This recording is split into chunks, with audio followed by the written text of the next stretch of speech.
Long days, pleasant nights, and welcome to Kingslingers, a Doof Media podcast journeying through Stephen King's Dark Tower series. My name is constant reader Scott Daly. And I'm King Newbie, Matt Freeman. You know, Matt, I was trying to write a joke about this episode, like our intro joke, our classic, hilarious intro joke. And I was trying to do one for this episode that had something to do with like one of us inserting ourselves into the podcast and like making the podcast all about us. But I couldn't get it to work. And I realized that's just what our show is. That's already what the show is. So there's no joke there. So I got nothing this week. I'm sorry. It's already at the maximum level of meta. Exactly. I mean, we could have pretended we were doing like Kingslingers, a Dark Tower podcast. Oh, that would have been good. That would have been good. Journeying deep into Matt and Scott's Kingslingers podcast about Stephen King's The Dark Tower series. There you go. There's the joke. We did it. We found it. This week on the show, we are talking about Songs of Susannah, stanzas 10 and 11. And these are two big chapters in the lore and the world of the Dark Tower series. Big chapters. Matt, what did you think of both of these chapters? It was pretty good. That's it? That's all? Yeah, it was good. I liked it. No, I mean, I don't know what to say about these chapters, Scott. They're too. It's like the 1-2 punch of like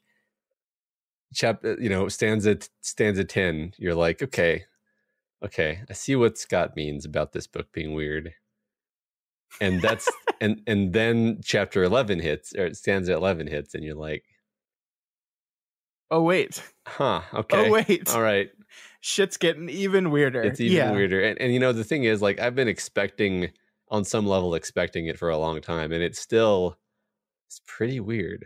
Yeah, I mean, I had a moment where I kind of realized why I think I tend to slot this book in the last place position amongst the series. And while I am so excited to talk to you about these two chapters, I did notice, especially this week, that so much of this book in particular are just conversations in which Stephen King is kind of desperately filling in gaps for us as he rounds third to make his final sprint home in the series. And that's what this book feels like a lot. And look, I'm enjoying it. I'm so excited to see your reactions to it. But from the perspective of just sitting down to read it, it's a lot of just talking about lore. And there's good parts of that. And I think there are really engaging parts of these two chapters. But it's just not as fun as like Eddie Dean tricking a train with riddles, or the final confrontation with the wolves and the Kala, or any of the events from earlier in the book. So I kind of, and I'm not ready to conclude on this yet and declare formally that yes, this is my least favorite of the series, even after this discussion. But I could see the shape of why I felt that way after I read this for the first time and for the subsequent times. Certainly, this was a very strange, chunk of two paired chapters, because between the two of them, it's, conversation and then more conversation. Sure. And neither of them is really like, it's a dramatic debate or whatever. It's just like, in both cases, almost, it's just characters telling us stuff we needed to know, which needs to happen sometimes in a story. And I think it just so happens that the way we sliced up the reading, we ended up with both of these chapters together. So I'm not really criticizing the book structurally for doing that. It did end up where, okay, this is an unusually strange week of reading for us to talk about. Yeah. And I think that's fair. But I'm still very much looking forward to having these conversations with you, because shit is crazy. I think there is a moment in every Stephen King book where he kind of grabs you by the shoulders and says, look, you're going to have to roll with me on this. And I think these two chapters have a few of those moments. And I think more often than not, we do roll with him on it, because I think he's spent so much time establishing likable characters in a fascinating world, that when he says something like, oh yeah, the baby is getting faxed from Susannah to Mia, we're just like, yeah, okay. Yeah. Sure. Let's do it. I'm in, Stephen. Right. Well, I mean, he even gets to have some meta fun here, because later he's like, I, Stephen King, really write much better books when I'm going based on inspiration. than on plot. Yeah. And then you're like, okay, then go with it. Go with it, man. Go with the inspiration. Forget about that pesky, rigid plotting, and let's just go wild, because this feels like inspiration to me. Sure. But there is a lot of plot in these two chapters too. There's like a lot of plot here. These are pretty plotty chapters. True. And I agree that is not his finest moments. But let's stop disparaging the good man, and let's talk about how great all this stuff is. There's going to be a lot to talk about, actually. So let's get into it. Just a quick reminder before we get into it. Our next episode of Other Levels of the Tower, covering Carrie, will be out next Wednesday. So if you're listening to this on the Thursday it came out, you will have 6 days to become a patron. And so you can listen to us talk about the 76 version of Carrie, Stephen King's first book. I don't think you've ever seen that, right, Matt? So it's going to be a fun talk. Yep. All right. That's it. Let's just jump into it. Let's waste no more time, and let's talk about the 10th stanza, entitled Susannah Mio, Divided Girl of Mine. So we begin this 10th stanza with Walter Cronkite announcing the death of John F. Kennedy, America's last gunslinger. And he finishes the statement by saying, "Oh, Discordia." Yeah, this is almost like a flag letting us know that we're heading into Weirdsville, and the tracks only run one way. The audiobook really helps sell the weirdness here of like this, Cronkite-like voice saying, "Oh, Discordia," which is did it try to do like a Cronkite impression? Sort of. It wasn't a good one, but it was a weird and trippy enough sort of entry into this part of the book that I felt, it felt properly meaningful to me. Mm-hmm. Yeah. I get you. I get what you mean. We quickly realize in this moment, though, that Susannah has passed back into a dream, or as we'll learn later, a dream within a dream. And in this dream, she's Odetta Holmes again, locked up in Oxford, in that jail cell in Oxford for so long that she's wet herself. And we hear some more voices. Next, we hear the voice of Chet Huntley, co-anchor of the Huntley-Brinkley Report. It's also, in some way she cannot understand, the voice of Andrew, her chauffeur.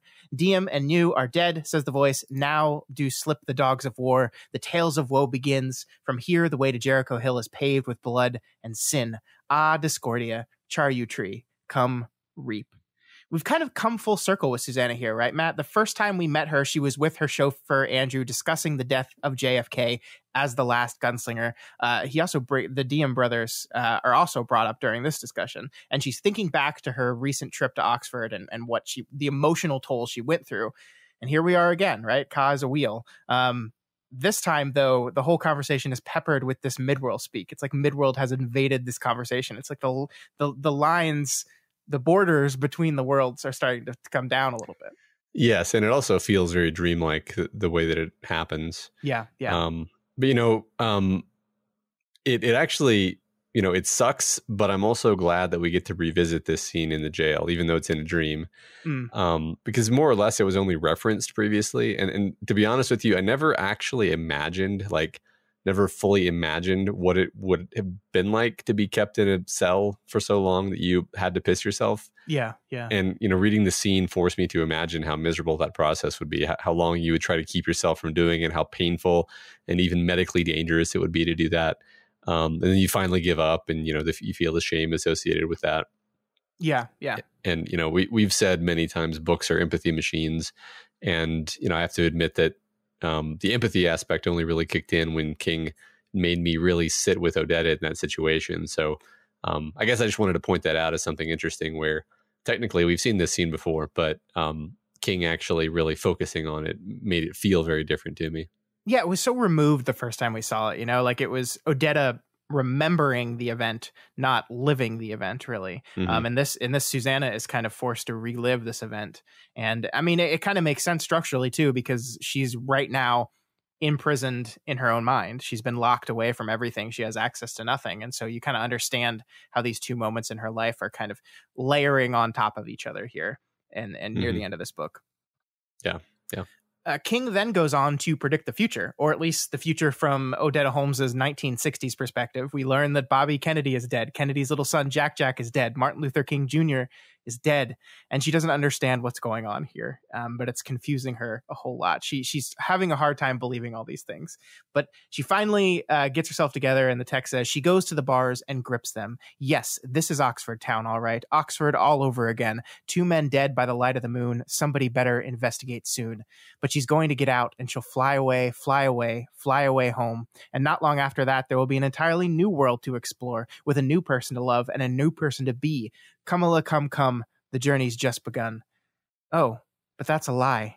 The journey is almost over. Her heart knows this. Oof. Oh man, stuff like this gives me very bad feelings about what the story holds for Susannah, specifically in the near term. Yeah, I love it. Like she's becoming aware that she's repeating stuff, and it's like, oh, we're back to the beginning. We're just going to do this over again. And then she's in the back of her head. She's like, no, we're not really there. We're at the end of our journey. This journey's almost over for us, whatever that means, right? Yeah. But I mean, I love that bit you just read, how dreamlike it reads, right? Even the words themselves are this like pastiche of rhyme and memory. Yeah, well, it's that song, right? It's who sung that one? Was that I mean, I'm sure Sinatra probably sung it somewhere in there. I don't know. No, this is a sound specifically about the events of Oxford Town when the two people were. It's Bob Dylan. Bob Dylan. She referenced this way back in Drawing of the Three. There was a reference to the Bob Dylan song about Oxford Town, and that's 2 men dead by the light of the moon. Somebody better investigate soon. It's sing-songy because it's a song. Is the fly away home part of that song, or is that a different song? It's a good question. I don't remember off the top of my head. I'm just not familiar with it. So I was just, but and then we mix in, of course, the Kamala come, I don't know what to call it exactly. The motif. Yeah. The motif, which has been throughout this whole book. So. It is such a powerful thing King has been doing throughout this entire book. And he's going to repeat it again with himself in the next chapter, right? Where we see this our world way of speaking kind of blurred into the midworld type speaking, to either midworld just generally, or even Kala speak specifically, right? Yeah. We're kind of seeing this blurring, and anytime something magical or weird starts happening, it is signaled to us by the characters starting to speak in a different kind of way.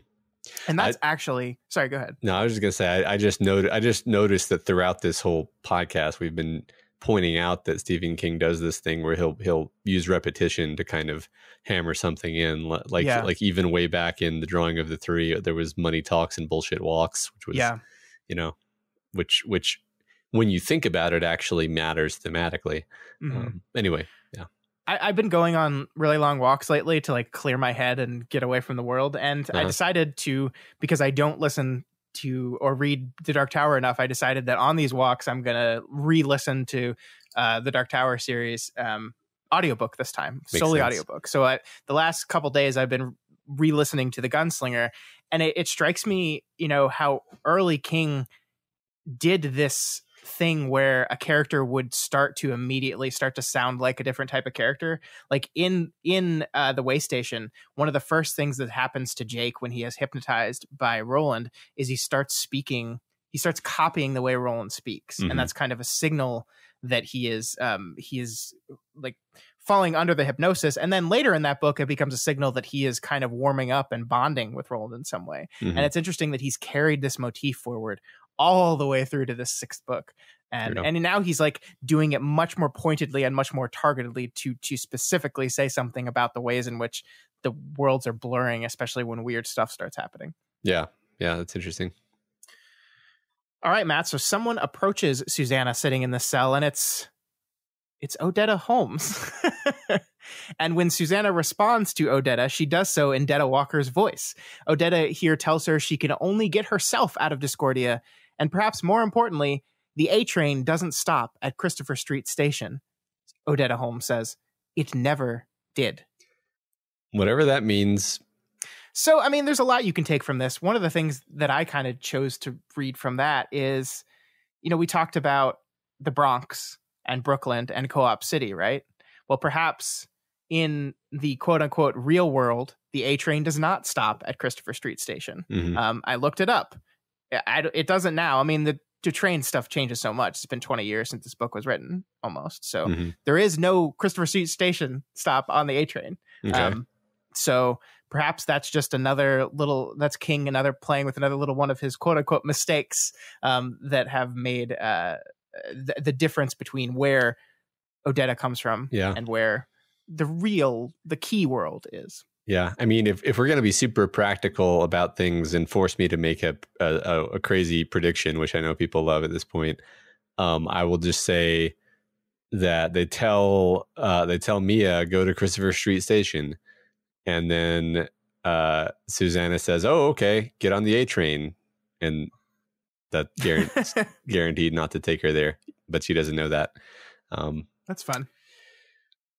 But that's minor. And frankly, I don't know what else to make of all that. So Sure. Yeah. I mean, the fact that she's having a conversation with the Odetta side of herself and kind of playing the Detta side of herself is pretty interesting, right? Because I mean, she's still Susannah. Odetta calls her Susannah when she's talking to her. This Odetta we're seeing. I mean, it makes you wonder because, like, once again, we've had this conversation multiple times, but the Odetta part of Susanna Dean has basically disappeared. We have the Detta part has returned, and we get kind of an explanation for that a little bit later in this chapter. But the Odetta part has been missing since the divided girl became whole again. And here she is. She's here giving like cryptic advice and we don't really know what to make of it. I mean, I do love how dreamlike it feels, because like sometimes in a dream you are someone else, you know? And so like the feeling of like, oh, I'm Detta in this scene and I'm talking to Odetta and these are all fragments of her in the first place. So yeah, it's just this blurring of lines and confusion that feels very dreamlike, and I like it. I also love this other dreamy, cryptic moment where Odetta says to Susannah, the way of the gun is the way of damnation as well as salvation. In the end, there is no difference. And it's like, I don't know what to make of that. Yeah, right. I mean, that's a big statement if we take it literally, right? Like like if Susannah actually believes this statement, it's like, okay, well then are we saying she's damned, or she thinks she's damned? And I don't know where to go. I mean, I think pieces are being set in place, and there's a lot of this I think is foreshadowing, and I can't say what for because I don't know what happens next, but a lot of it feels like foreshadowing or tone setting. Yeah. I mean, it could be five shadowing. You don't know. Yep. You're right. So Odetta forces Susannah to look behind her, and we see a bowl filled with a dead baby that is not human. Susannah wonders if she is the one who has to kill it, and then perhaps realizing that it is her that has to kill it, she shrinks back in horror. She will not do it. She cannot, and therefore Odetta says that Roland will die and the tower will fall. As Susannah flees back to the Dogan, Walter Cronkite announces the death of everything she has ever known and the fall of the tower, the dawn of Discordia. And so again, that's that. Tone building. So Scott, please tell me that there's not going to be a part of this book where Susannah has to get the dead baby across the road and we realize that this entire series has been a dead baby joke. I'm sorry, Matt. I can't tell you anything.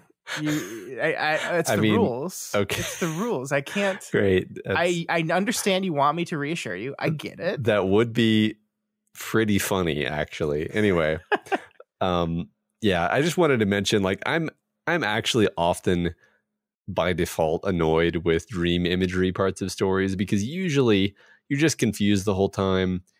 Like usually it's only like on reflection or on a reread that you can figure out what the hell the author was trying to say. Sure. I think usually it can feel very pointless and indulgent. I don't have that problem here because, like I was saying, there's two things. One of them is that I think King is actually being relatively straightforward with a lot of stuff. I know it might sound ridiculous because we just got done saying, well, I don't know what to make of that. But like a lot of the point is sort of obvious. And the point is like, hey, the fall of everything is near at hand. Susannah's going to be given an opportunity to stop it, maybe. And she may not be able to make the necessary choice or the choice that, you know, Roland would have had her make. And it successfully creates this kind of tension where you're not sure what's going to happen, but you're sure it's going to be bad. And you're not sure if Susannah's going to make the right choice. And so what King is trying to do is he's trying to make you worried, and like I said a minute ago, build tone, and that it successfully accomplishes that. Yeah, I think you're absolutely right. Yeah, more successful than the usual dream thing, in my opinion. Yeah, I mean, dream sequences are always just an excuse to be intentionally incomprehensible. I agree with you. Yeah. And these are fun, but they're pretty straightforward. There's definitely questions we still have, but you're right. Yeah. The important part is we grasp the tension, and I think we do. Yeah. Oh, there's stuff in them that makes no sense, but you still get, I think, what the point is. So yeah. We did skip one thing that I have to read. I didn't mean to do this, but I just skipped over it in our notes. Before Susannah leaves and runs back to the Dogan, we hear now the voice of David Brinkley saying that someone named Stephen King was struck and killed by a minivan while walking near his home in Lovell, a small town in western Maine. King was 52, he says, the author of many novels, most notably The Stand, The Shining, and Salem's Lot. Ah, Discordia, Brinkley said. The world grows darker. So, welp. Yeah, I mean... I still feel sure that King's accident is going to work its way into the story somehow, like beyond just this offhand mention. Sure. Well, I mean, I think the big thing is obviously this did not happen, right? Yeah. He's still alive. It almost happened, right? Yes. And we've introduced this idea that people are trying to kill Stephen King. Specifically, the bad guys are trying to kill Stephen King. So yeah. And Lovell is the town that I mentioned in last week's episode, where the center of this whole thing seems to be a Turtleback Lane in Lovell, Maine. Gotcha. So that's why I was being cheeky about nothing important happens there. Oh, okay. Gotcha. That's really where he was when he was hit and almost died. Okay. But it's probably not going to be important. Sure. I believe you. Susannah finds herself back in the Dogan, still reeling from the dream within a dream she had. She looks around at the controls and notes that they're still all set where they need to be, but she's locked out of them. She can't make any changes, and the Susannah Mio health meter is going into the red, so it's not looking good. They're running out of time, basically. This reinforces the tension that you were just talking about, that things are escalating, they're running out of time, and something needs to be done soon. Yeah, things are escalating, and she still has like no power. She's completely powerless, and it's a very frustrating and kind of hopeless feeling. Yeah. And then suddenly Eddie's voice comes through the static. It's the moment in the last chapter where he tells her to burn up the day, and where she tells him that she's safe in 1999, where the girls walk around with their belly showing. I like how, so we kind of left Susannah. We might have forgotten because we were with Eddie and Roland for so long, but we left Susannah in this moment of despair and unknown, because she was just told, Eddie's probably dead. Roland might survive this ambush, but Eddie's probably dead.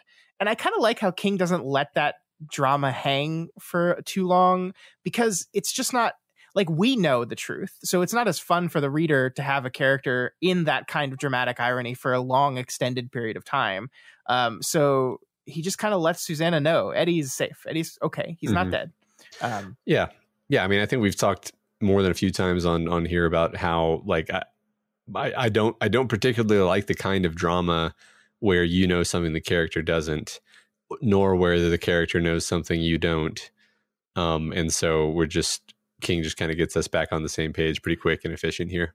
I think it has its place, but I think if you stretch it out for too long, it loses its effect pretty quickly. Yeah. I mean, dramatic irony when something the character don't definitely has its place. But what it does do as a side effect is it makes you feel a distance from the character. Yeah. And I just generally prefer stories where I don't have that distance, where I actually feel like I'm wearing their skin, as it were. Yeah, that's fair. That's definitely fair. So Susannah doesn't get all of Eddie's message, but she gets the important part. Burn up the day, Eddie tells her. Burn up the day, and that she can do. All right.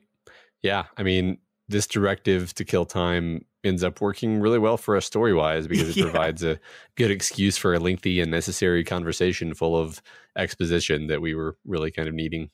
Yeah, I mean, you wonder if, like, Stephen King, like, Mr. I hate plot, I love to just work off instinct, is like, oh, fuck, I need an excuse for our characters to just sit. I've just created this time limit and this great big tension.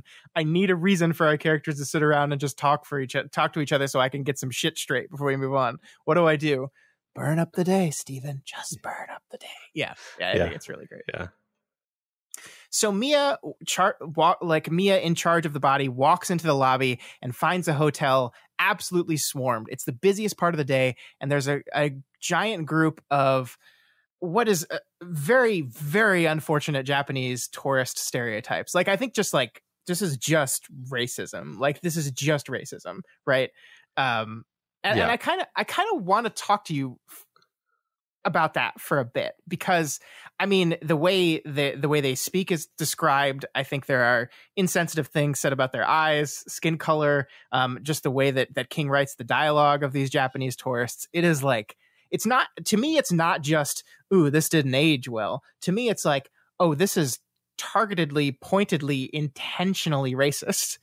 And like, I don't think, I mean, it is possible. I'm willing to entertain the fact that maybe Stephen King is just super racist against Japanese people. I don't think that's true, though. I think there is intentionality here. I think there's a reason why we're doing this. And I kind of want to pick at that with you. What do you think? Well, so my first pass thought was, these are just Mia's reactions. Mm-hmm. And Mia is a ignorant, in many senses. She's a child. She has very little sort of what we would think of as real world experience, even though she's actually extremely old. Mm-hmm. And so her reactions are just very childish and shallow and kind of embarrassing. I think you have actually probably a deeper kind of cut into this that I wanted you to talk about. Yeah. Well, I mean, so we know that Mia has access to Susannah / Deda's memories, right? Mm-hmm. We've been proven that she has access to those. She can kind of look into them like files. Mm-hmm. And so I really wonder if a lot of this is being pulled from the cartoonish character of Deda Walker. She's scared, she's terrified, and she sees around her not human beings but monsters, and she goes into her little filing cabinet and tries to identify what these monsters are, and what she finds is a lot of terrible racist stereotypes. And so as she's like processing the scene, that what she's pulling out in her fear is the worst possible depiction of who these people are. Yeah. Right. I mean, you could I think it's similar to say that Mia, in some sense, is the Deda, Susannah, Odetta gestalt impression of a white woman, and thus she has these inbuilt racial stereotypes. Because that's kind of how she was made. Because Susannah has noticed that that a lot of what Mia is sort of filled in by what Susannah almost expects to be there. Sure. So yeah, there's more. I do agree. Like there's certainly more to it than just like Stephen King thought it would be really funny to write some cruel Japanese stereotypes in here. Like, yeah, and like I said, I do think it also goes beyond this book is 17 years old. I think even in 2003, I think most people reading this section would go, "Yup, that's racist." Yeah, that's. I mean, it's just it's over the top to a point where you're just like, wow. Okay. But yeah, I mean, I like to dive deep into that. Stephen King is not afraid of pushing the envelope in that regard. And I think you can make an argument that like, that's not a necessary thing to do. There's other ways to depict someone's discomfort and someone's monstrosity than having them recite Asian stereotypes. But Stephen King, he's not afraid to plumb those depths and explore that darkness in people. He does it, with cruel, horrible acts, physical acts all the time. So not afraid to do it with thoughts. Yeah, definitely not. And also this has been a thing with this character before. Like, I mean, we haven't talked about it a ton, but Deda Walker speaks in an incredibly offensive way. Cartoonish caricature of what a black woman sounds like. And like, it took us a while to actually understand, oh, there's a reason for that. Like from the design of the character, it makes sense. Yeah. And I think the same thing is true here, where like he's introduced these elements into the story and he's using them intentionally, like you said. Yeah. But regardless of what the true intent of this was, what the effect of this is Mia freaks the fuck out. She's shy. She can't handle this crowd of people, and she doesn't know what to do next. And she reaches out and pleads to Susannah to help her. And Susannah's like, fuck you. Mhm. But then Susannah remembers burn up the day, right? And so she says, I will help you out if you give me some more information. I need a little bit more info on who you are because I don't think you were telling the truth last time. So they flee into the bathroom stall in the lobby and they fix to have themselves a palaver. I just can't help but wonder what this palaver looked like if you were sitting in an adjacent stall, because it's like somebody sits down and then like gradually collapses while maybe morphing into different people. It's hard to tell. Yeah. Yeah. I really love this part of the conversation before they get into the story itself, where Mia is trying to remember where she goes and she keeps getting it wrong. And Detta here, always wisecracking Detta, is like, well, there's this guy named Freud, and he says that the reason you're forgetting this name is because subconsciously you recognize that these people are full of shit, and you're trying to forget it because you don't want to take the baby there. I mean, it's such an interesting thing to bring up Freud and to bring up, you know, the conscious, the subconscious, and the id in this whole conversation, considering we have these three characters right here, right, which you could argue could represent those.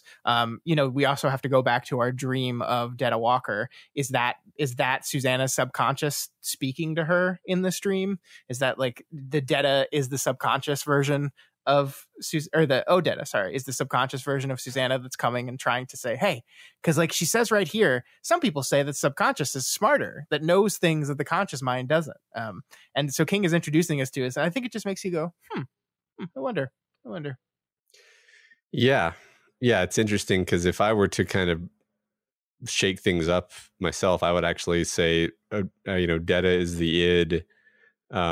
Susannah would actually be the ego, and Odetta might be the super ego if I were to use that framing. I don't know if we need to go there right now, but it is interesting. It's definitely interesting to bring the idea of, you know, Freudian unconscious into this context where, okay, we just had a dream and now we have multiple personalities in the same body. So that's super interesting. So while Mia is tucking in her inside out shirt, Susannah gets a look at her legs and notes that they are indeed white, but it's more than that, Matt. Her thighs are white too, and her groin area is starting to turn body stealing, Detta calls it. And before long, she'll have a white belly, white breasts, white neck, white cheeks, and lastly, a white brain. Dun, dun, dun. Dun, dun. Yeah, we've introduced another kind of ticking clock here, because it starts to seem that Mia may not just be another personality in the rotation, as it were, but rather Mia might be, you know, taking over, possessing her, maybe permanently becoming real, and by implication, elbowing Susannah out to who knows where. Sure. Yeah. I mean, God, there's so many tensions King is building in the scene, right? But he's kind of going to put them all aside when our characters just have a chat in an old Western town for a little while. But yeah, a lot of tension here. Mm-hmm. Now we have to talk about something I've been saving for a little bit, Matt. In front of her, scrawled on the door of the bathroom cell, was this graffito: Bango Skank awaits the king.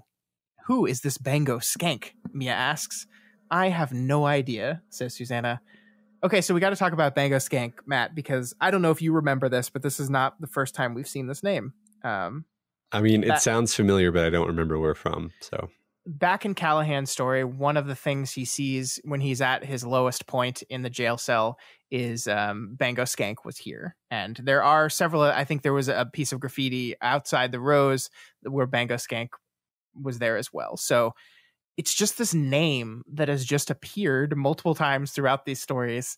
He's just where our characters happen to be. And here we sit like Bango Skank awaits the king, the Crimson King, we can assume there. So who is this guy? And what's he doing? What's his story? Yeah. Well, if the graffiti is in the women's room, maybe it's a girl. But yeah, I mean, I don't know. Honestly, I did not, like, it sounded vaguely familiar to me, but I'm a bit embarrassed. Usually I have a better memory for names. No, I don't have any thoughts about this. I didn't even really notice that this popped up. It's okay. It's not like, I can tell you right here, it's not like the key to the plot is unlocking who Bango Skank is. It's just some good fun times. Yeah, right. I mean, it's definitely like, I'd suspect it's more than an Easter egg. Like, I'd suspect that, okay, something comes of this, but not anything too big. But yeah, that's fun. That's fun. Mm-hmm. I just randomly remembered that the graffiti, that there's graffiti in Needful Things, which just says Yog Sothoth rules, which is a straight up Lovecraft mythos reference. Yeah. Not a Dark Tower reference, which is interesting to me because we know that King peppers Dark Tower references throughout all of his books, but it was interesting to me to remember, there was an actual Lovecraft mythos, Cthulhu mythos reference in that book. And then I was like, well, maybe it's all the same because now we've learned all this stuff about like the Prim and the primordial chaos. And I was like, that actually sounds very Lovecraft. And I just wanted to say that now because in a few minutes, I'm going to want to talk about Lovecraft again some more. Sure. Yeah, that was just that the graffiti on the bathroom stall reminded me of the Yog Sothoth rules graffiti. Yeah, I mean, Stephen King is a big fan of H.P. Lovecraft. Big fan. I mean, they're actually one of his short stories called Crouch End is literally just like a Lovecraft pastiche. It's pretty great. But cool. So I think we'll circle back around when you bring Lovecraft up later. Okay. But we have Mia here realizing that Susannah actually did help her out in this moment, agrees to her terms, and promises to tell her where she came from. The truth this time. To do this, she takes her back to Endworld again, but not the castle this time. This time they go to the town of Feddic. I love how Susannah describes this town, Matt. I just love this part.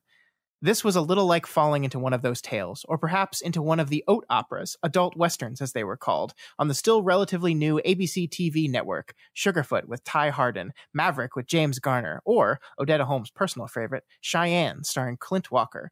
Odetta had once written a letter to ABC programming, suggesting that they could simultaneously break new ground and open up a whole new audience if they did a series about a wandering Negro cowboy in the years after the Civil War. She never got an answer. She supposed writing the letter in the first place had been a ridiculous waste of time.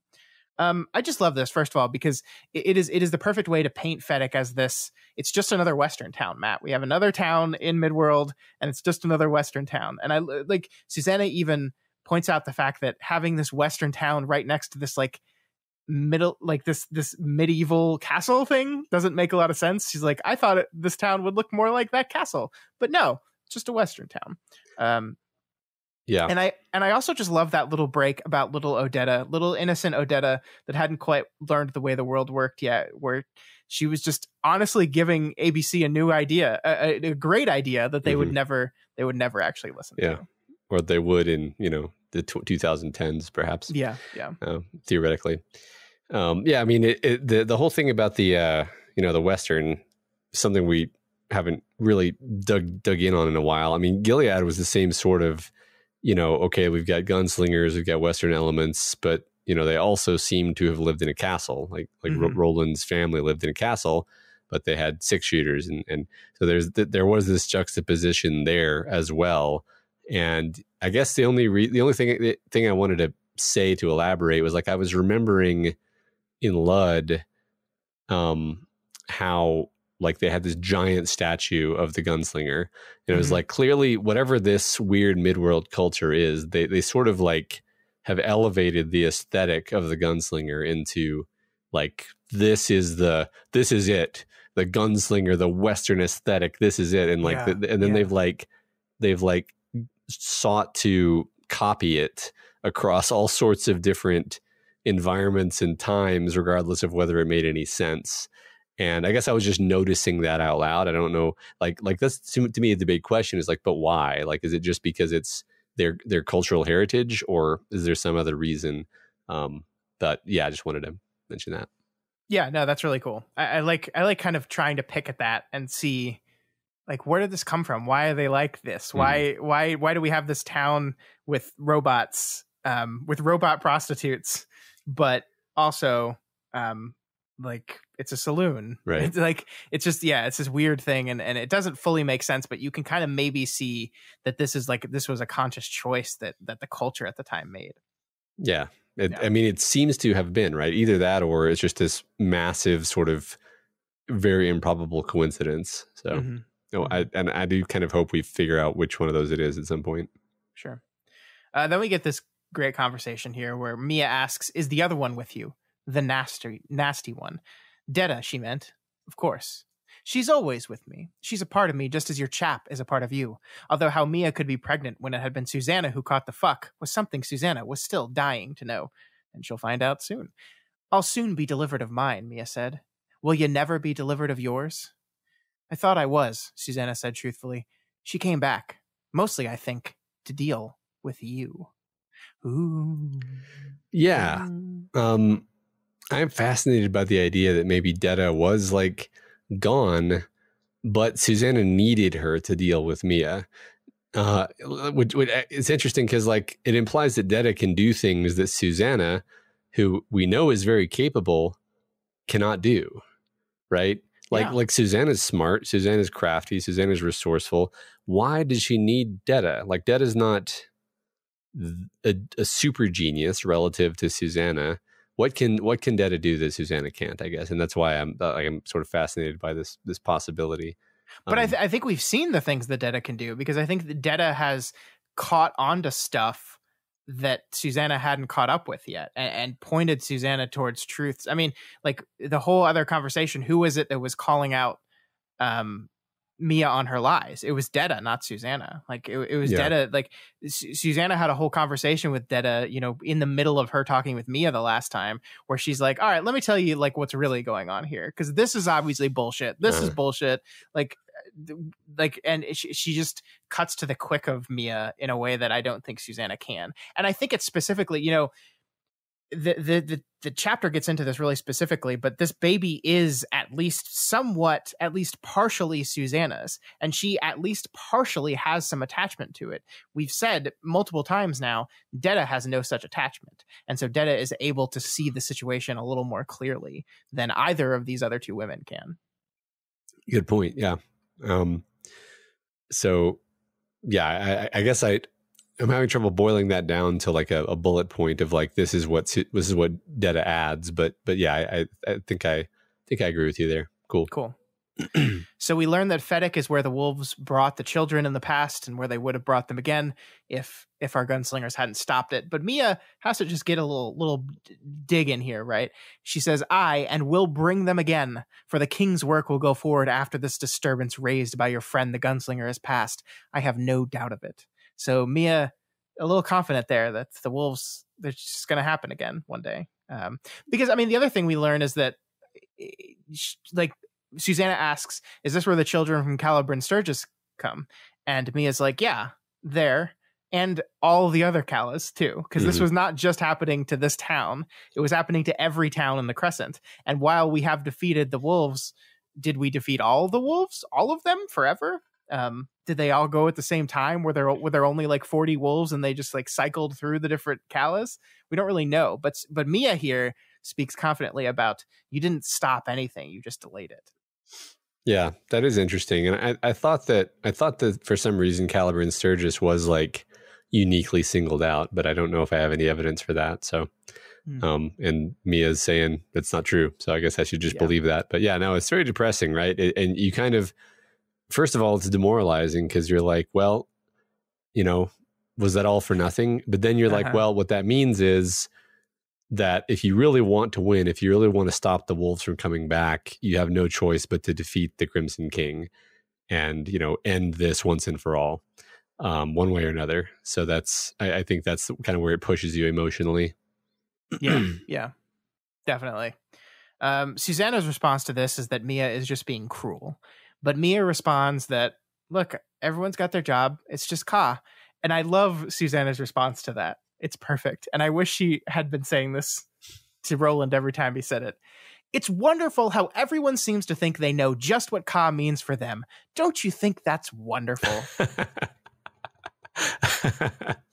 I love that. I love the shittiness of it. It's so great. Yeah. I mean, there is some truth to that though, right? That like, it's not that like, obviously we've seen that Ka exists in this thing, and that sometimes you are powerful to resist the wind of Ka, the wind of destiny. But we also see characters again and again just like assume something is Ka, and therefore I don't have to make a decision because this is just Ka. And it's just like it's like, yes, I have sussed out my destiny. This is exactly what I'm supposed to do. But you don't actually know that. Nobody knows that. The whole of Wolves of the Kala was Roland being wrong about what Ka actually intended. Yeah. So the bickering over, Mia begins to tell Susannah her story. She was not the demonic elemental she claimed to be, which we knew was a lie, thanks to Dida, but was still something from the Prim. We see here that she's described as a misty figure. It was that of a nude woman. Her beauty was blinding, even before she had fully come into view. Susannah knew that. Her age was any. Her black hair brushed her shoulders. Her belly was flat, her navel, and a cunning cup into which any man who ever loved a woman would be happy to dip his tongue. So she's described as this absolutely beautiful woman. I think the sentence "her age was any" is like one of my favorite sentences in the world. That's so evocative, right? Yeah. Like her age is any. Yeah, which Google identifies as grammatical error.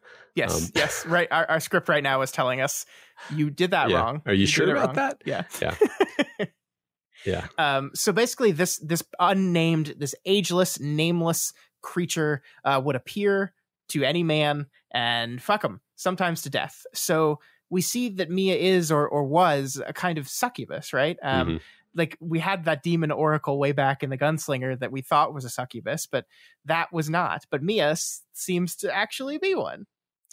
Yeah. I just randomly learned this week, not even doing research for this show, but just randomly being online, that there's at least one ancient source of demonology that says that incubus and succubus are actually both just incubus, except that the demon changes form, changes genders as needed to do what it needs to do.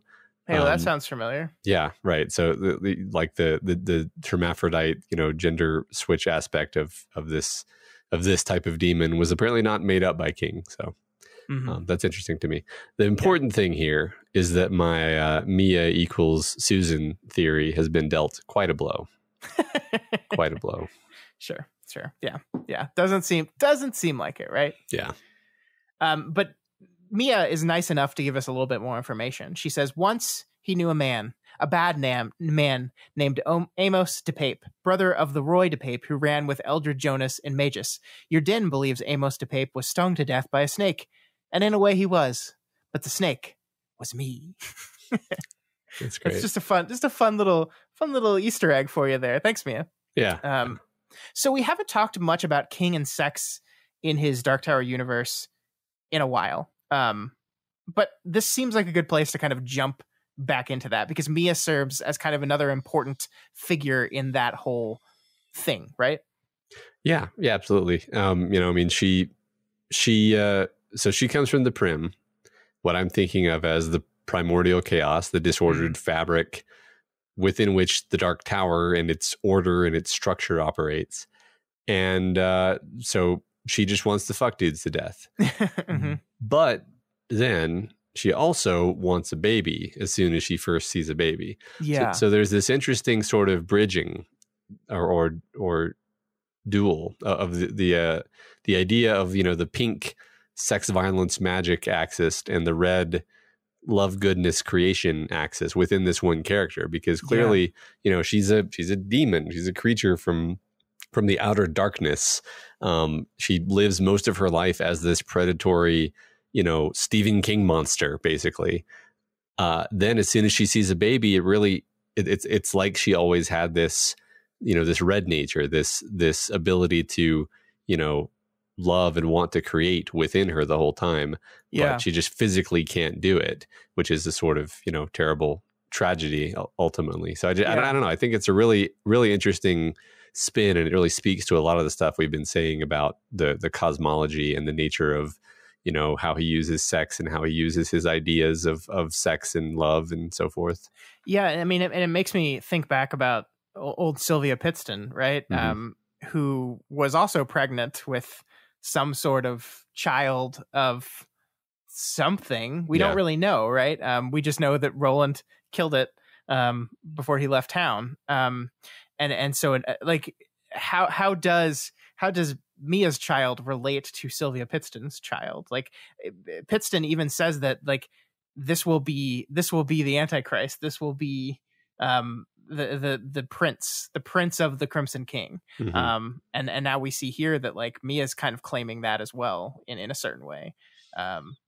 or at least the destruction of Roland, perhaps not the prince, but the destruction of Roland at least. And so you're kind of forced to make a connection between these two characters and these two characters who have babies who were given them by the bad powers. What do they want with them? Why is it that creation in this way is so important versus different kinds of creation? Yeah, that's a good point. Yeah, I don't know that I haven't thought about that. Cool, interesting. I mean, I think there is some going really meta with it. The next chapter is literally about creation, right? It is literally we don't have Stephen King say the word secondary creation directly, right? But he almost basically says it. Yeah. He basically says that these worlds, these stories are channeled through him, they don't come from him. And I love the idea of the bad guys in this world are obsessed with creation, are obsessed with creating something, but they can never do it themselves, right? They don't have the power to do it themselves. They must steal it. They must take it. Yeah. That seems like important. Yeah, absolutely. I have some more comments about that when we get there, actually. Cool. Or actually before we get there, but in a minute. So yeah. Great. Sorry, I stepped on your toes. That's a little okay. bit. We're good. So things changed, though, as we said, for Mia, when a man and a woman in Fedek had a perfect non-muty baby. This baby was named Michael, which I don't think is an accident, right? There's a lot of strong biblical connections with the name Michael, which literally is Hebrew for who is like God. So there's this perfect baby that is God, basically, is made in the image of God almost. And Mia realizes that the fucking wasn't about the fucking. It was to fulfill her one true desire to have a baby of her own. But as this creature, she could not get pregnant nor carry a baby. And so we see hundreds of years go by. The Red Death comes and Fedek is wiped out. But then some more people come, and a man named Walter came to give her a Faustian bargain. Become mortal, and the Crimson King will give you a child. Yeah, felt like we learned a lot about Walter here too, and it was also interesting to see how he somewhere in here, and I think later also, the Crimson King is referred to as it rather than he. So I mean, there's an implication there that maybe the Crimson King is not actually a man, maybe or maybe isn't a man anymore. We don't know what to make of this. It's the first, as far as I can tell, it's the first we're seeing of this. Yeah, but it does get repeated twice. Once in this chapter, and then I think Stephen King says it. In 11. Yeah. I mean, and of course, the word "it" is a very charged word when you're talking about Stephen King. Yes. Yeah. Right. So before we move on for this, I want to talk quickly about something that Mia mentions here: that the wolves take a portal from Fedek to just outside the Kala side of the Thunderclap, but they have to take the train back because this door only goes one way. Why? Well, it's another twin thing. Do you say so? Yes. Only this time, Tweedledum and Tweedledee are science and magic, rational and irrational, sane and insane. No matter what terms you pick, that's a double-damned pair if there ever was one. Do you say so? Yes. Magic doors, like the one Eddie found and you took me through to New York, go both ways. The doors North Central Positronics made to replace them when the prim receded and the magic faded. They only go one way. So again, we're getting this duality. We're getting the two sides thing. And we have these comparisons again where one is good and the other is lacking. Like magic and technology. Magic can do more. Technology is just a poor imitation. Yeah. Sane and insane. Like you say rational and science and magic, rational and irrational, sane and insane. It's clear which ones fall on which sides of that paradigm.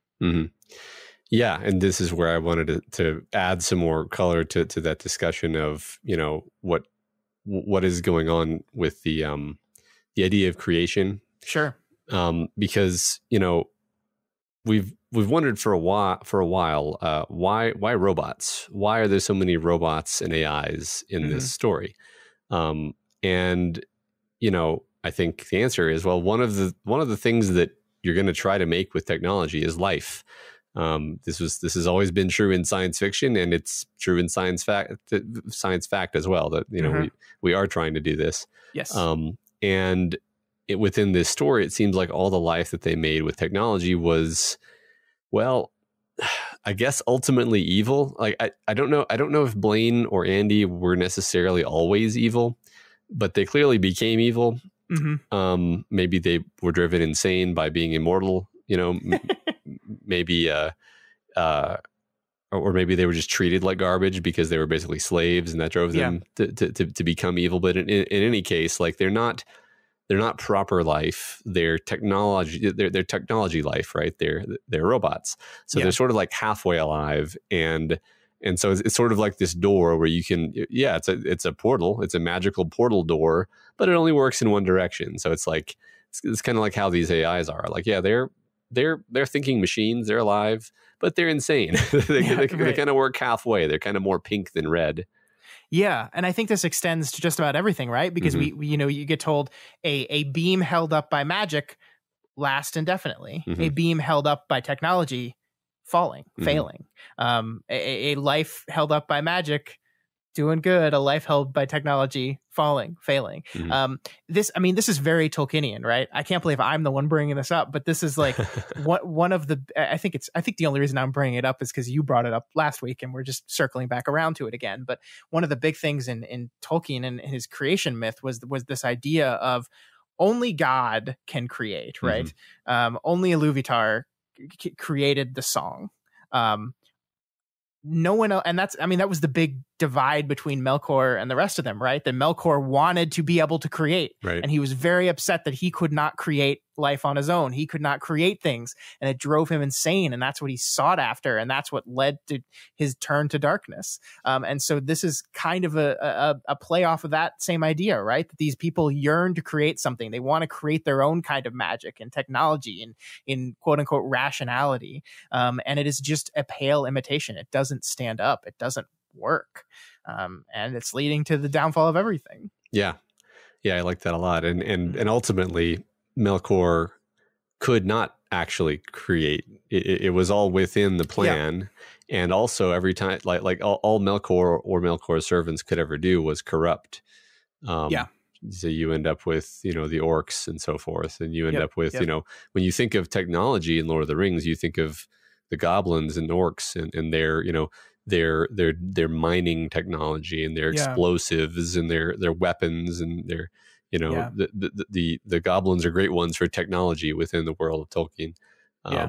So that's which is not an allegory to the Industrial Revolution, Matt. What's funny is this is the first time I actually sort of believe him when he says that, because it's more like, oh, well, technology is the pale imitation of magic. It's you're trying to do what you would do with magic, but you're doing it shitty, and thus technology. Because obviously Tolkien is referencing the Dark Tower. Yeah, it's a wheel, right? Yeah, right. Yeah. Mia also says that some of the doors that North Central Positronics has made lead to nowhere, lead to the place between worlds. This is Todash space, a great emptiness that isn't empty. I guess this is where I can officially tell you, you and I watched the movie The Mist for an episode of the Doofcast a few weeks ago, and I didn't want to tell you then because I knew this part was coming. I can officially kind of say now that the monsters in The Mist, this is where they come from. They come from this Todash space, this the place between worlds that is not empty. This is where they come from. So you can say that now. It was very hard not to say that on the show. I almost did 6 times. I just want you to know. Yeah. Yeah. it makes so much sense, right? Especially, just okay, well, we got people trying to make a doorway to another world and they accidentally just crack through into Todash space and perfect explanation. And after this chapter, I was just kind of assuming that a lot of King's monsters come from there. Like the house monster that tries to eat Jake probably comes from there. It's kind of depicted as being this thing that lives between the worlds. Maybe Pennywise. I don't know. You don't have to tell me either way. It's just I won't. Kind of makes sense that from a world building perspective, if you're going to have this void full of primordial weird monsters, that, well, a lot of them are going to come from there. And also reminds me of this sort of cosmic void of madness that Lovecraft is always talking about. Now I'm going to talk about Lovecraft for a while. Do it. So and this is first random comment. Lovecraft's second short story was actually called Dagon, which is an obvious anagram for Dogen. Whether or not that's intentional, who knows? No, it's definitely just an accident. You think so? Stephen King lover of Lovecraft. I don't know, man. I can't even tell which of us is being sarcastic at this point. So final comment on Lovecraft here. So there's this interesting phenomenon, which I completely understand because I do it too, where we want to map out and explore and nail down the mythos of the things we enjoy. Sure. For some reason, I'm getting lots of YouTube recommendations this week for like Star Wars expanded universe content where people have cataloged every little dumb thing about like hyperdrive. And it's explained. It was explained in this EU novel, and so we're gonna make a YouTube video about it. And I get it. Like I'm like sort of gently mocking, but I also get it. The thing about Lovecraft is that like he was the king of not giving a shit about any of that because he really was just making up whatever, like as needed, like just to make the universe feel weird and creepy and unknowable, and like. This idea of like a distinct hierarchy involving Yog-Sothoth and Cthulhu and so on, like that was, I think, mostly just him sort of, hand waving toward the black void full of nameless things. His own version of Todash space and being like, yes, it's full of unknowable, and then just like made up words. And I think that's really, I guess I wanted to mention that here because, I feel like that's kind of what King is doing with Todash and with the Prim is it's like it's unknowable. We're not gonna impose a structure on this, and if random weird shit is gonna come out of it, and that's just what it is. Yeah, we don't have to explain the details and the physical underpinning of what that weird random shit is. We just understand. I mean, the most important part of this is that there was this emptiness, this void, and then there was a tower and it brought order to this place, right? It created levels, and on these levels were worlds, and those are the places in which we exist, and there is order and there is not discordia, but if the tower falls, it will return to this badness, which we know is not empty, and that's all you need to know, right? Like that's enough. That's enough. And I don't think it's quite as hand wavy as Lovecraft was. Like I think King describes it, the details of it a little bit more, but I think you're right that a lot of this is just like, I think for his purposes of saying, I'm going to pull a demon out of my hat for the next book I want to write, like it's just all part of this space, and that's fine. Yeah. And really, like, you think you want to know more about it, but you actually don't. Like, this is something where I've had people argue with me about this, where it's like, I do want to, I want to know everything about Todash. And I'm like, I know that you want to, because as a human, you're a curious being, but if you did, it would ruin it for you, because that's the point of it. The point of it is it's unknowable and mysterious and black and full of dark things. I don't even know what like a full explanation would be, like at some point you would get back to the beginning of there was nothing and then there were things, and like you would fall back on something that just isn't that satisfying. I don't know. It definitely wouldn't be satisfying. It would be something you've seen before.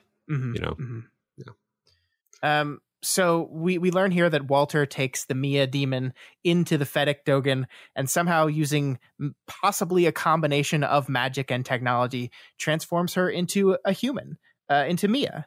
But still, Mia cannot get pregnant. She can carry a baby, but she cannot conceive one. So how does the baby get into Mia? Well, it would be transmitted to Mia, sent to her cell by cell, just as a fax is sent line by line. Susannah opened her mouth to say she didn't know what a fax was, then closed it again. She understood the gist of what Mia was saying, and that was enough to fill her with a terrible combination of awe and rage. She had been pregnant. She was, in a real sense, pregnant right this minute, but the baby was being faxed, sent to Mia. I love that the word faxed is used here, a word that Susannah doesn't understand because she's from the 1960s, that Mia doesn't understand because she's Mia. And that's what Walter fucking O'Dim said, because he always uses anachronisms and silly things that no one else gets but himself. Totally. I'm surprised he didn't go for the Star Trek transporter reference.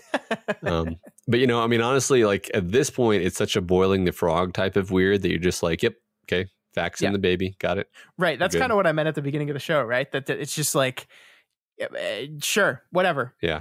That works. I mean, it's a good explanation for what was happening, right? Because we had Mia or Susannah for a long time felt pregnant, right? Felt like she was getting a little swollen, her boobs are getting a little bigger. She had the pregnancy symptoms, and then they all just went away, and she didn't understand. And it's because, well, you were, and then that was Scotty. Scotty took that baby away, put it inside Mia. Yep. So we also hear a prophecy here, Matt. He who ends the line of eld shall conceive a child of incest with his sister or his daughter, and the child will be marked. By his red heel you shall know him. It's he who shall stop the breath of the last warrior. Okay, yeah. It's an interesting prophecy. Doesn't seem to fit all that well. I mean, they kind of argue about it, and I'm like, I don't know. Yeah, I mean, the argument here is that, like, I mean, he's your king, right? So you're basically his daughter, and it's just that's not what people mean when they say incest. Yeah. Like, because that implies that a king is always only ever having incest because he's the king. And I think that's intentional, though. Like, I think that, like, you're supposed, because, like, even this, like, he who ends the line of eld shall conceive a child of incest with his sister or his daughter. That's, first of all, prophecies don't normally go, it's going to be like his sister or like his daughter. I'm like, we're not sure. It's going to be one of those. I mean, and then the child will be marked by his red heel. You shall know him. It is he who shall stop the breath of the last warrior. Who is the last warrior? Right. Is it him? Right? Because, like, they're trying to say that, like, he who ends the line of eld, Roland is the last of the line of eld, right? Shall conceive a child of incest with a sister of his daughter. The child will be marked, and it is he who shall stop the breath of not himself. He will not birth the child he will not create the child that will kill himself, but the last warrior. Well, it's weird. And well, see, here's the thing. It can't mean that it's going to kill Roland, because it says they'll end the line of eld. Mm-hmm. If they're Roland's child, then they're of the line of eld. So killing Roland would not end the line of eld. Only their death would end the line of eld. Yes. So I like it. King has devised a prophecy which is weird and not at all just like the child of the thrice divided woman will kill Roland Deschain. No, it's weird, and it's open to lots of different interpretations. Yeah. So. I think that's fair. I think this is one of those things where we're just like, it's the like Ka. It's one of those things where you're like, if you want to read something you want out of this prophecy, you shall do so. Yeah. Right. And Mia wants to believe a certain thing, and so she believes exactly what she wants to believe. So. Yep. So after hearing the story and hearing everything, Susannah repeats what she's known all along and what we've all known all along. Mia, they're lying to you about your chap. They're not going, like, I love how she points it out to her in the most rational, logical way possible. When Walter came to you, he said 7 years. You just got off the phone with Sayer, and he's saying 5. Yeah, right. Like, they're fucking with you, girl. And she cannot accept it. She will not accept it. She freaks the fuck out, and she throws them out of the palaver and back into the bathroom. She's done. And once again, they're locked out, right? Mm-hmm. And so it's once again, I know we've talked about this before, and I'll just reiterate this quickly, but what they've done to Mia, from turning her into this absolute monster to this understandable and sympathetic villain who, yes, is the antagonist to our characters. She is directly opposed to Mia's wants and or to Susannah's wants and needs. That makes her the antagonist. But King has fleshed her out to a point where you feel bad for her, right? Mm-hmm. Yeah. She entered this Faustian bargain with a bad guy, and like, she's fucked from the beginning. Of course she's not going to get what she wants ever. Yeah. I forget who it was, but somebody making the connection that Mia is, Gollum. Because I think it was one of our discussion question answers last week, right? Yeah, I think you're right, because I do feel pity for Mia, and I think in a very similar way. In fact, it really stood out to me when she referred to Detta as the nasty one. Yeah, it's like, that's such a Gollum way of speaking. Mm-hmm. What's taters, Detta? Yeah. So Susannah Mio heads outside, and they start making their way towards the Dixie Pig. But before they get too far, Susannah recognizes someone. It's a preacher with a beard arguing with a cop. This is Reverend Earl Harrigan of the Church of the Holy God Bomb, and he happens to look exactly like Henchik of the Manny. Susannah grabs her North Central Positronics microphone and beams a little God Bomb right into Earl's head. We don't see what she says. We don't see that. The chapter ends before we can see that. But we know Earl sees it as the voice of the seraphim, he says, and takes it as a message from God. So, that's Earl. That's Earl Harrigan. Yep. Everything's going to be normal and fine there. This is one of those, I don't know how to talk to you about this stuff because I can't. It's just this random guy that we're introduced at the very end of a chapter, the Church of the Holy God Bomb. And it's a wild name that I adore. He looks like Henchik. There's no explanation for why that is. Yeah. And then we just move on. At this point in the story, I wouldn't expect one because it's just it's another twin. It's more twins. It's God. It's 19, whatever. Yep. Yeah. All right. So let's move on to the 11th stanza entitled The Writer. Okay. And this is it, Matt. This is it. The chapter we were all waiting for. Yeah, I do admit, I think last chapter was probably, I was like, last chapter, 10th stanza, that's what Scott was talking about the book getting weird. And then I saw the name of this chapter, the writer, and I was like, oh, here we go.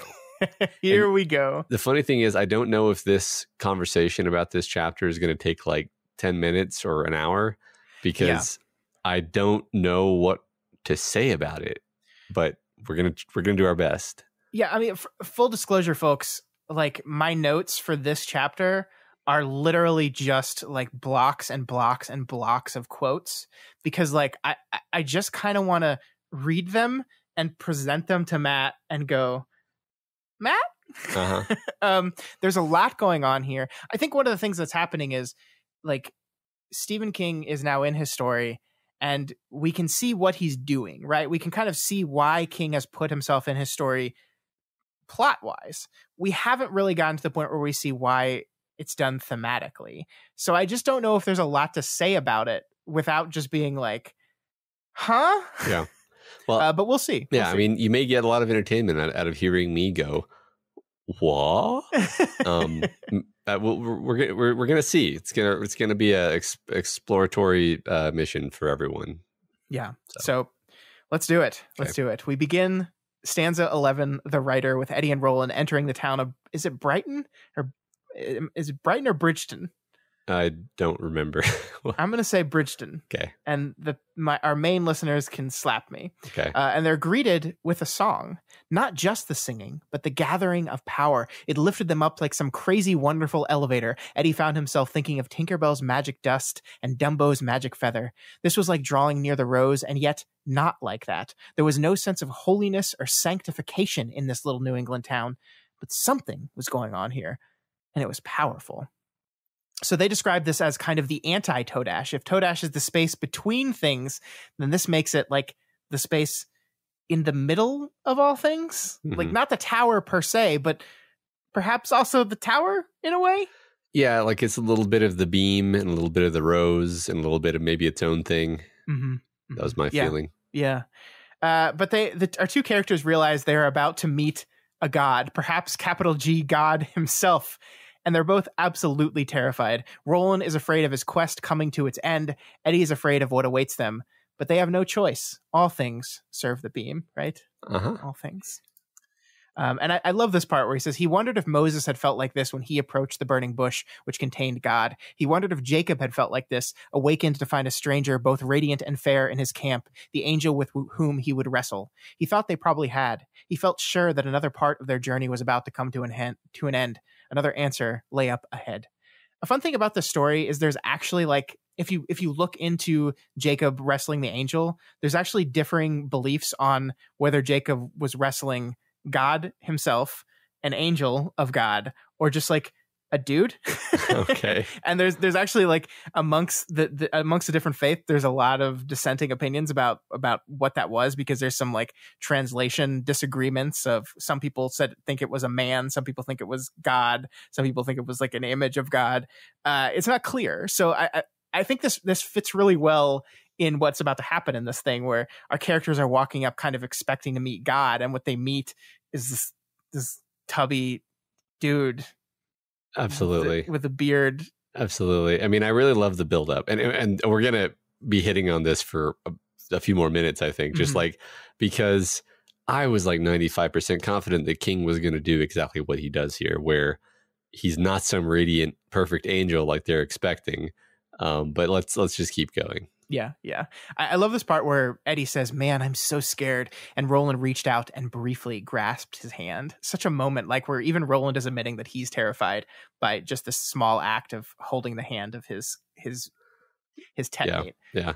Getting reassurance from each other. Yeah. And it's, again, like you said, King is building up this moment, building it and building it. So much awe and fear and wonder. I mean, so yes, he's building it up for the characters, but like, I feel like maybe I'm reading idiosyncratically, but I feel like you're supposed to understand, like, you know who Stephen King is. You know this isn't going to be what Eddie and Roland expect it's going to be. So there's a tinge, like for me at least, you know, as we were approaching this moment, I was like getting this great little smirk on my face because I'm like, oh, they're expecting to meet God and they're going to meet Stephen King and it's going to be hilarious. I don't think you're wrong. Okay. I just think like all bets are off here, right? That's like true, yeah. Like we're about to read a book in which Stephen King is writing about Stephen King. And so like there's really just like I don't know what expectations would be at this moment. Like I think in the back of your mind, at least I was, you're going, is he really going to do this? Like is he really going to do this?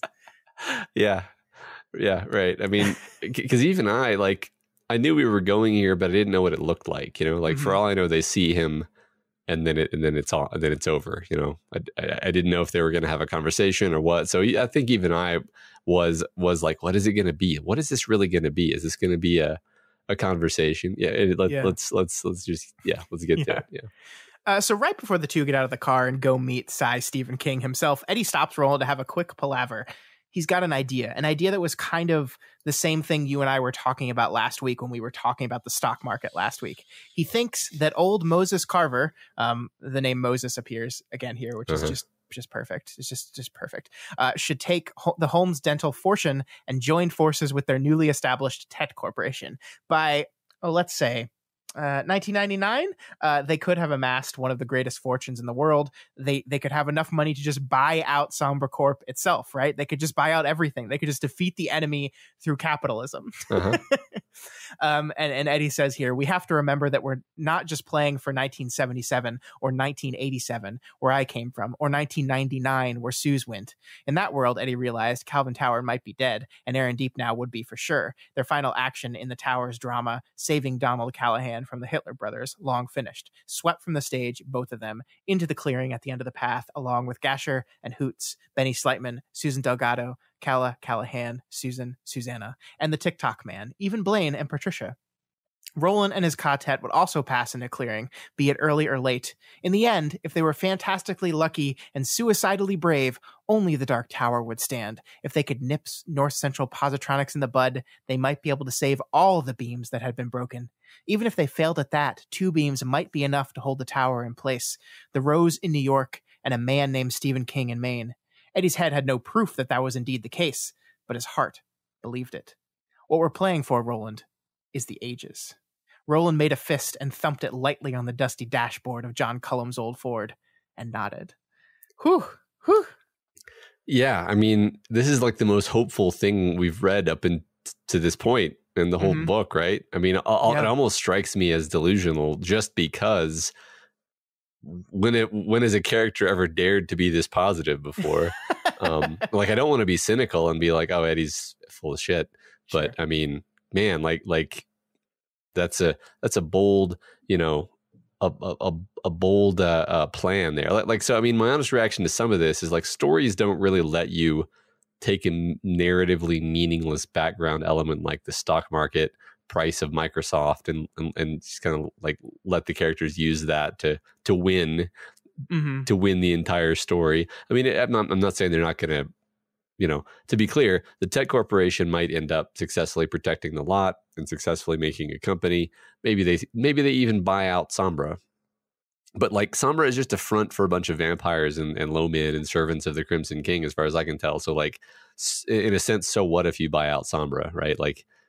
So I guess I'm just like, man, I really want to believe in Eddie here. I want to just be like, yes, go for it. But a big part of me is like, I don't think that's going to work.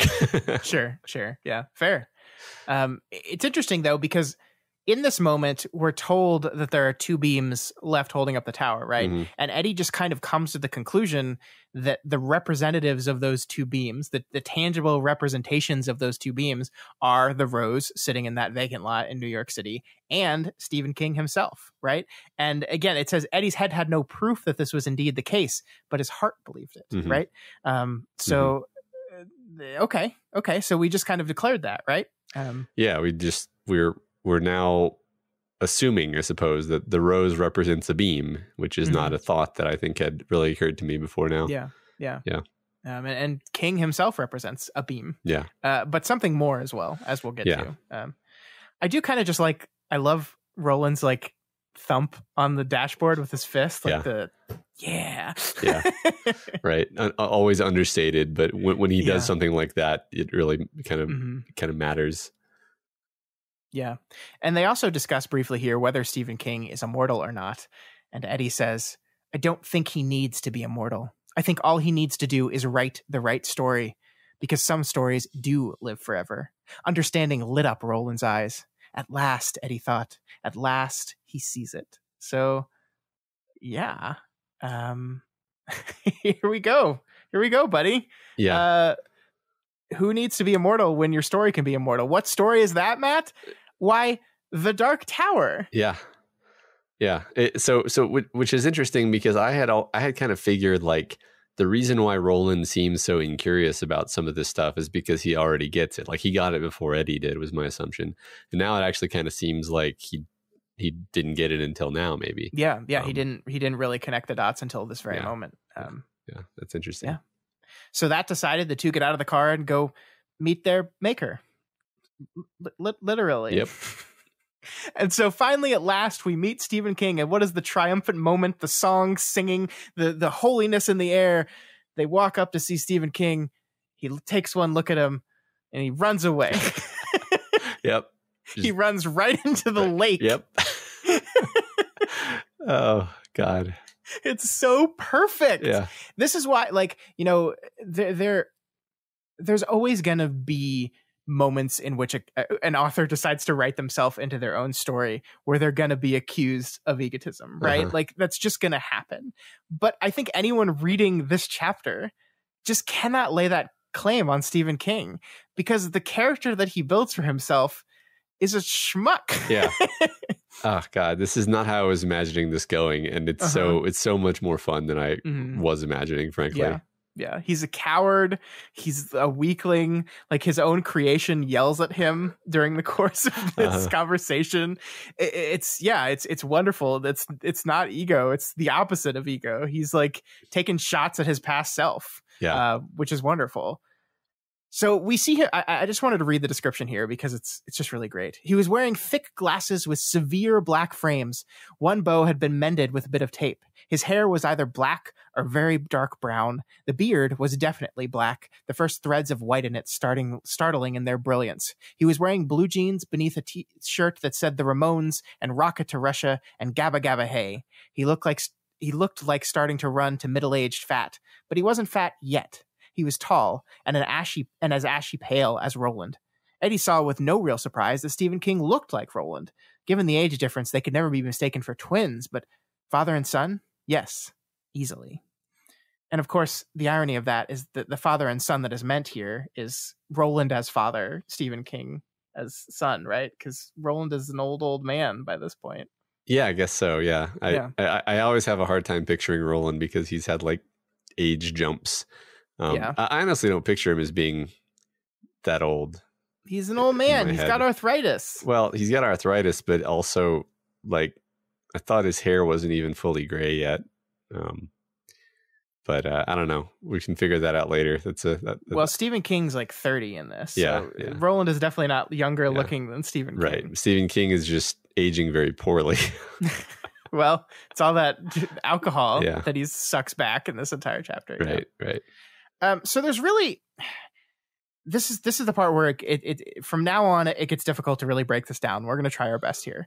There are really two big parts of this conversation, right? There's before Roland hypnotizes Stephen, where everything is played out as kind of this like jaw-dropping, hilarious joke, and then there's the after, when things get really serious and really weird. And we're at the before part now, and I just can't imagine how much fun Stephen had writing himself. And this is what I mean by the ego. He's a goofy idiot, and he's obviously an alcoholic. He hasn't even realized it yet, but Stephen King in 2003 realizes it, and so he's taking shots at himself. He really is. Yeah, it's just pure comedy with that bit of pathos thrown in later on that makes you actually care about it. It's not sure. Just like, it's not just complete farce.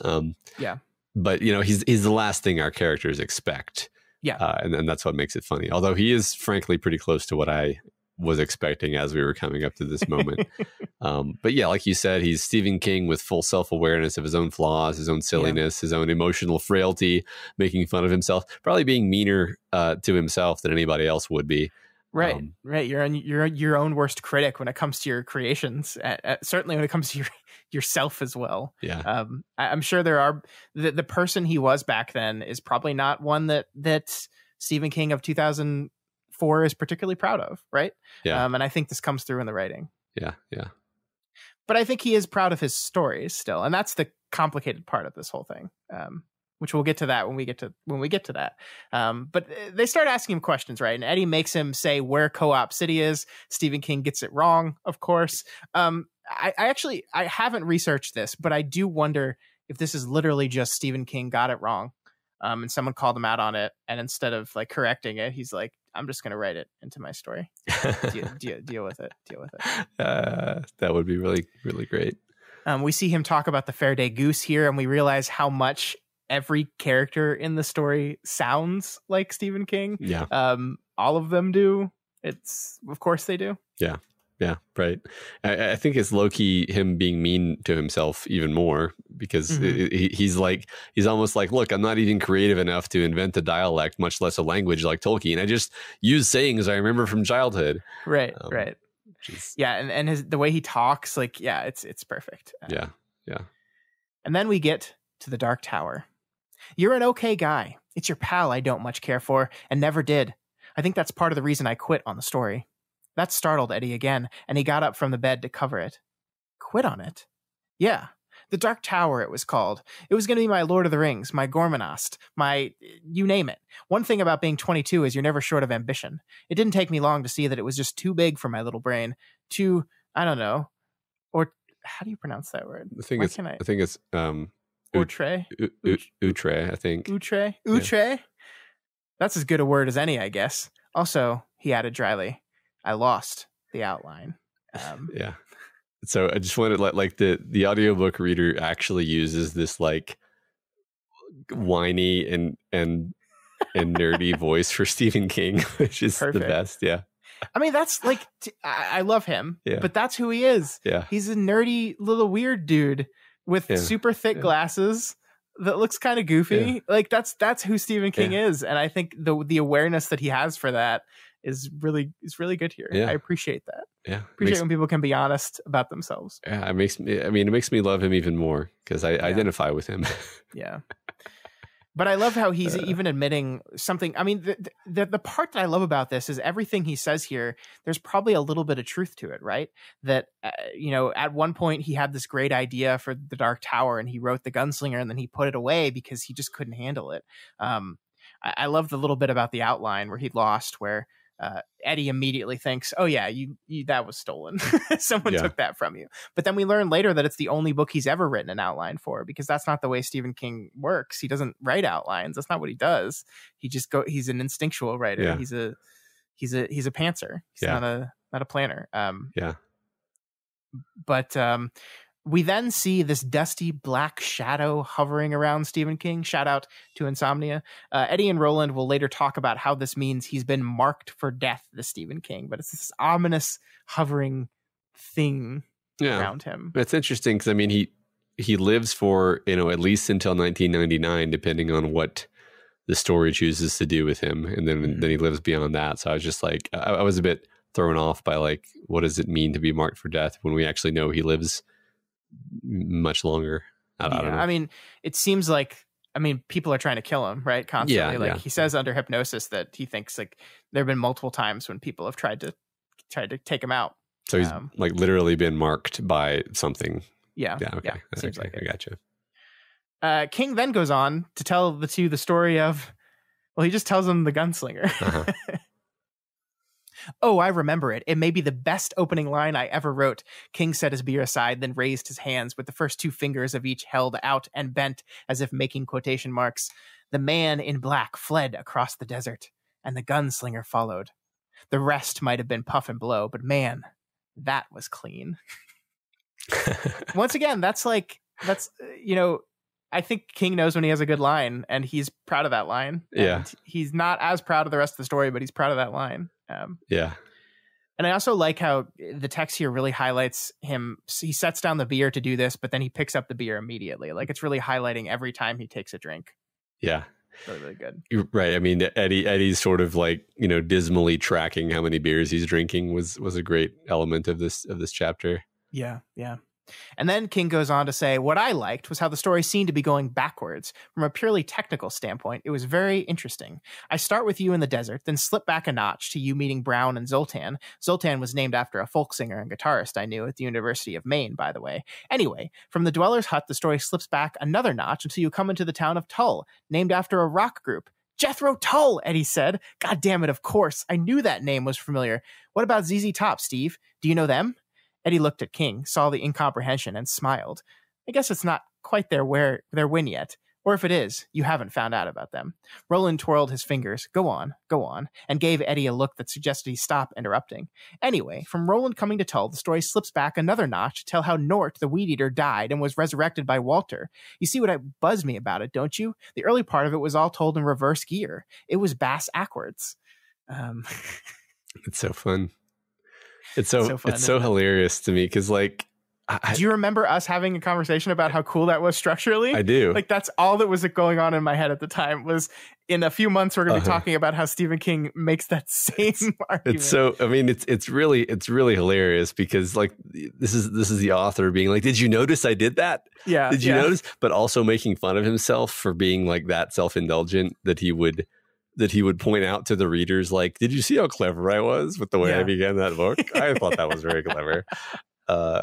It's just, I mean, God, like there's like two layers on which it's hilarious. Yeah. I love it. It's so wild. It's so wild. Like, this is, we're talking about, I mean, like, I think there is a part of this book where you just kind of are along for the ride. And so you can like lose your way. Not that you can lose your way. You can like stop thinking that this is ridiculous because you just get used to it. But like, let's just step back here. The author of the book has written himself telling a summary of the first book that he wrote that we read. And sort of bragging about it too. Yeah. That's fucking crazy. It may be the only time this has ever happened. That's so funny. And the thing is, it works because there's so much personality to it. Yeah. And like the Eddie jumping in to say Jethro Tull, of course. Yeah. That's I saved that one for you. I wanted to tell you about Tull and Jethro Tull, but I saved that one for you because this moment is like the character's reference are a character in his story is recognizing a reference that he made 30 years ago. Right. Because his character would recognize it, of course, because his character is basically it's a New York kid. And then he asks him about another reference he hasn't made yet, and he doesn't recognize it yet. It's ridiculous. It's ridiculous. Yeah. Another funny thing to me that didn't really jump out to me until like, now as we're looking at it is that Roland, obviously Roland experienced all these events of the gunslinger linearly. And then he just happened to reflect on them later. But that's not how he experienced them. So the idea that the story, the telling of the story was bass backwards that's just King, how he chose to write the book. That's nothing to do with how, like, Roland doesn't know any of that. Yeah. This is the first time he's hearing of it. Although, I mean, another funny thing about that is, like, in a sense, every time you're telling a story about the past, it's backwards because it's, but like that, but like for Roland, it was real. So yeah, I don't know. I mean, but I wonder if he experienced it like that, though. Like, we've talked about the power of storytelling in this novel, where every time someone tells a story, it feels like you're transported to that story, which from a meta perspective is almost literally like, well, that's because you're in a book. And in the book, when you start telling the story and it migrates to the story, you literally are transported to that story, right? So I wonder how he experienced that, you know? Is he experiencing that as a normal human being that experiences time linearly, or is he experiencing that as a book character that only exists on the page and nowhere else?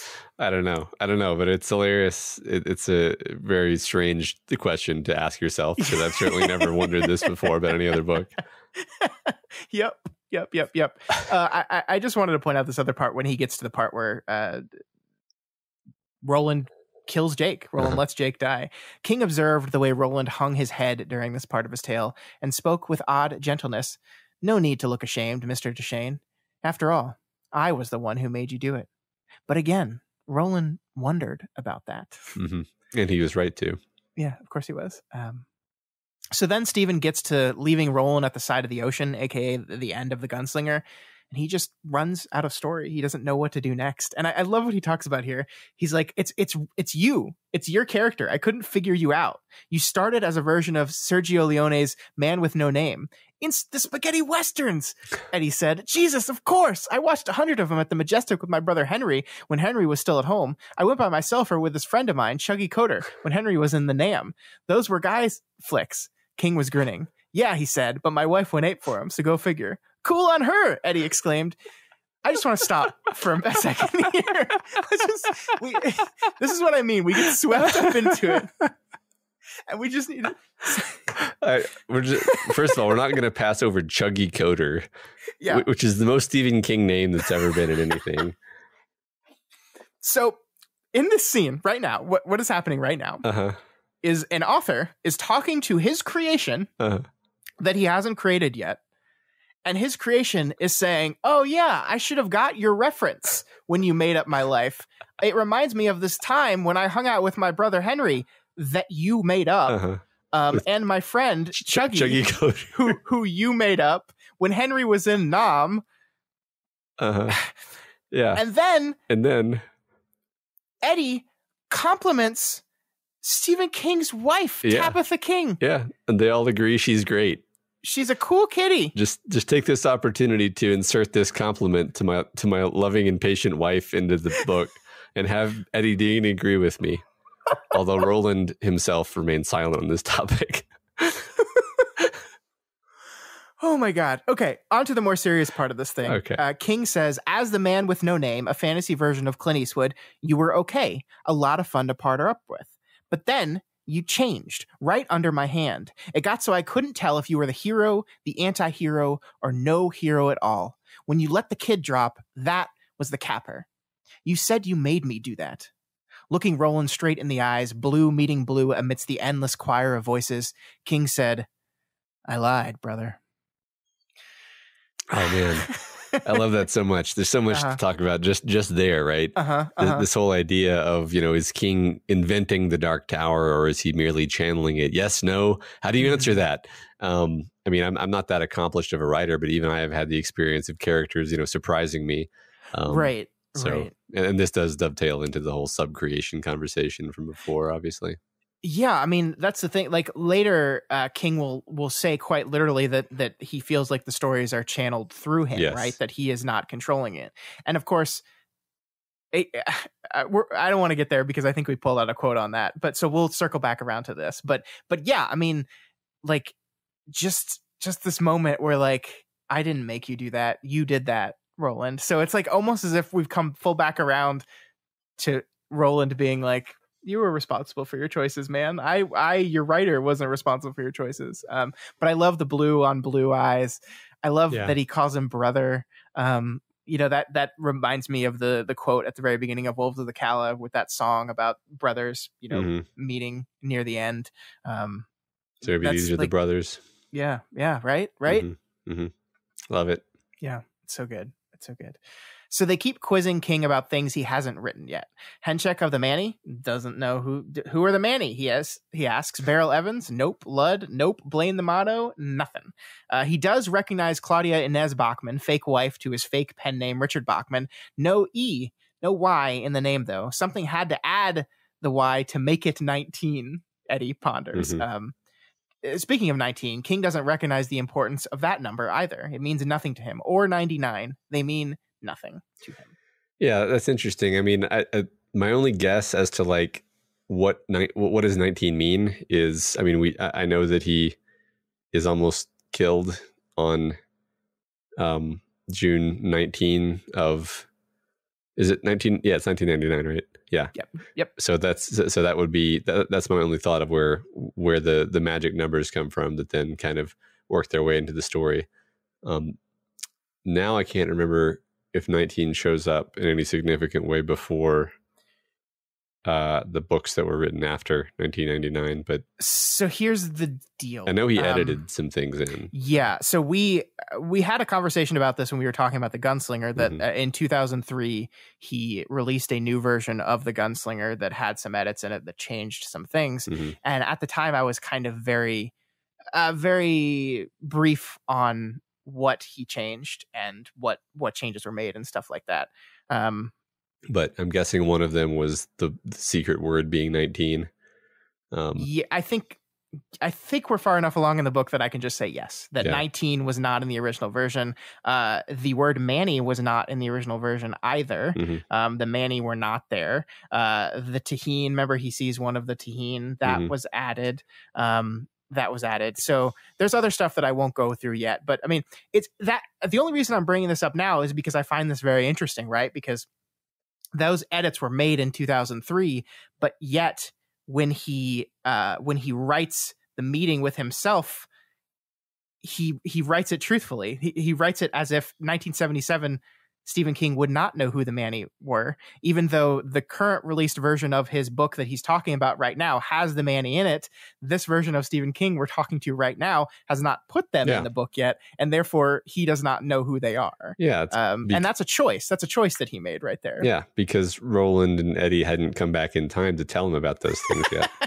Which just to be purely comical for a minute, like it's very fun to imagine that like actual Stephen King was actually confronted by some of his characters and got the idea for the story. Like that's a super fun thing to imagine. It's not real, but like it's very amusing and fun to pretend that the reason the Dark Tower exists is that Stephen King's characters gave him the idea and then are probably going to save his life in 1999 later. So yes, I'm very much enjoy the direction, and I admit I was a little like is he gonna pull it off? Is he gonna pull off the putting himself in the story thing? And I'm just like very happy with the way that he's done it actually. So yeah, I mean, I am too, and we haven't even really gotten to the parts of it that I think are the most thematically resonant to me, where I realized like a lot of people don't like this part. I mean, I don't think anyone listening to this show is not going to like this part, because I think they probably would have checked out a Dark Tower and not listened to two people talk about it for 3 hours a week.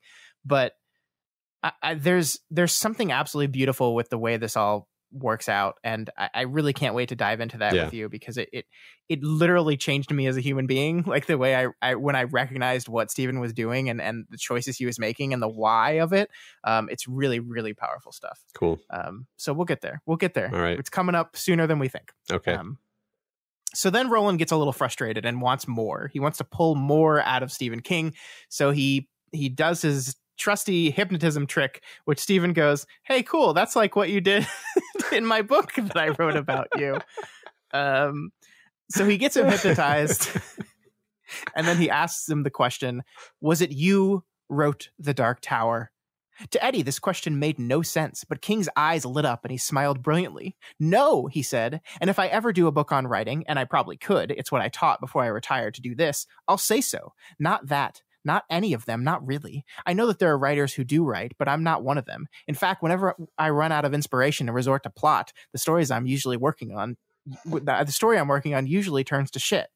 Okay, so again, this is King having fun with us because he did write a book called On Writing. And in that book on writing, he literally did say that he feels like the stories just come out of him, that he is not writing them. They're just being channeled through him. That is what he says in this book. And that's not an entirely original thought, right? A lot of writers say that, right? You've experienced that before in your writing, that sometimes the story just it just does something and it surprises you, the writer. Sometimes that's just what creation is you give life to these characters and they act according to their own ways, not necessarily what you wanted them to do. But this book kind of takes that concept and literalizes it in what's going on with Stephen King, right? Yeah, right. Yeah, I mean, he's the sort of writer who feels like he's sitting on a beam of cosmic power and channeling. Yep. And you're right, it does get weirder. Yeah. So we learn that when King was a very young boy, he and his brother got in trouble and were made to saw wood in the barn. And inside the barn, there were some dead chickens that died of avian flu. And these dead chickens scared poor little Steve half to death, especially when they had little red spiders on them. Little red spiders that would make Stephen a slave to the Lord of Spiders, the Crimson King, Tower Pent.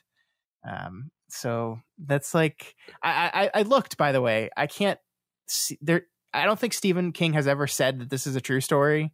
That his brother, he did have a brother that he hung out with a lot, a brother named Dave. But this barn story, I was not able to find out if this is definitively true. If he had to hang out in a barn with some scary chickens with spiders all over them. Was he traumatized? Right. I mean, if you assume it is true, then that takes on a kind of very interesting meaning of the reason why Stephen King is fascinated with horrific things is because he maybe had some experience like this where he came into contact, as it were, with some cosmic evil. And it's like, well, what was it really? Maybe it was really little spiders on dead chickens. But when you're, 7 or whatever, then your mind can turn that into cosmic evil. And again, like you said, we don't know if this happened at all, but it's an interesting thought, I think, to imagine that he's almost saying this is where the seed was planted. Yeah. The thing I do know is when Stephen King was a kid, he witnessed a friend of his get struck and killed by a train, and then totally blanked out the entire event, doesn't remember it at all. Wow. Okay. Which, I mean, that leads some interesting information to Stand By Me, right? Yeah. And to the body and why he wrote that. But I mean, he obviously did have a traumatic event that affected him greatly and probably led to his interest in this kind of stuff. But no indication that it was this barn incident. Maybe he just wanted to change it a little bit. Yeah, I didn't know that. That's really sad. Yeah. I can't imagine what that would do to you. Yeah, right. But so in this barn, he says, is the first time he sees Cuthbert and Eddie. Cuthbert and Eddie, it seems, are twins, which is something we kind of knew already, but King says it definitively. Yeah. He says Cuthbert and Eddie are twins. There's that duality again. But let's look at the thing I want to look at this as. We've been talking about this duality and these characters that look like characters. And I want to look at this as from the perspective of a writer who's creating characters. I think sometimes you just repeat character types, right? You just have an image of a character you like, or a person you like, or an archetype that you like, and you just use it in multiple times. This works for this character, and it also works for this character. Yeah, sure. Yeah, I mean, for the same reason that as we've talked about different directors on our Deconstructing Directors series, or we've covered multiple books of the same author, it really becomes evident that certain authors, certain writers, certain screenwriters are just really interested in the same themes. They talk about the same themes over and over, and they have the same types of characters in all of their movies because they're just really interested in that kind of character.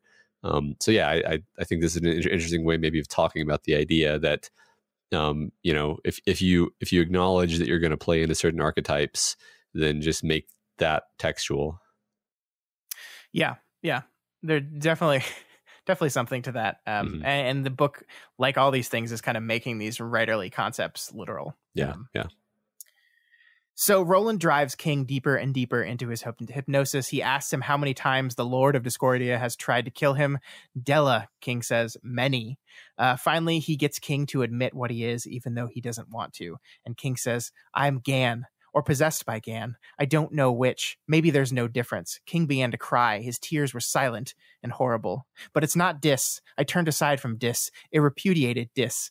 And that should be enough. But it's not. Ka is never satisfied. Greedy old Ka. That's what she said, isn't it? What Susan Delgado said before you killed her. Or I killed her. Or Gan killed her. Greedy old Ka. How I hate it. Regardless of who killed her, I made her say that. For I hate it. So I do. I buck against Ka's goad, and I will until the day I go into the clearing at the end of the path. Roland sat at the table, white at the sound of Susan's name. And still Ka comes to me, comes from me. I translate it, am made to translate it. Ka flows out of my navel like a ribbon. I am not Ka. I am not the ribbon. It's just what comes through me, and I hate it. I hate it. The chickens were full of spiders. Do you understand that? Full of spiders. Stop your snivelment, Roland said, with a remarkable lack of sympathy to Eddie's way of thinking.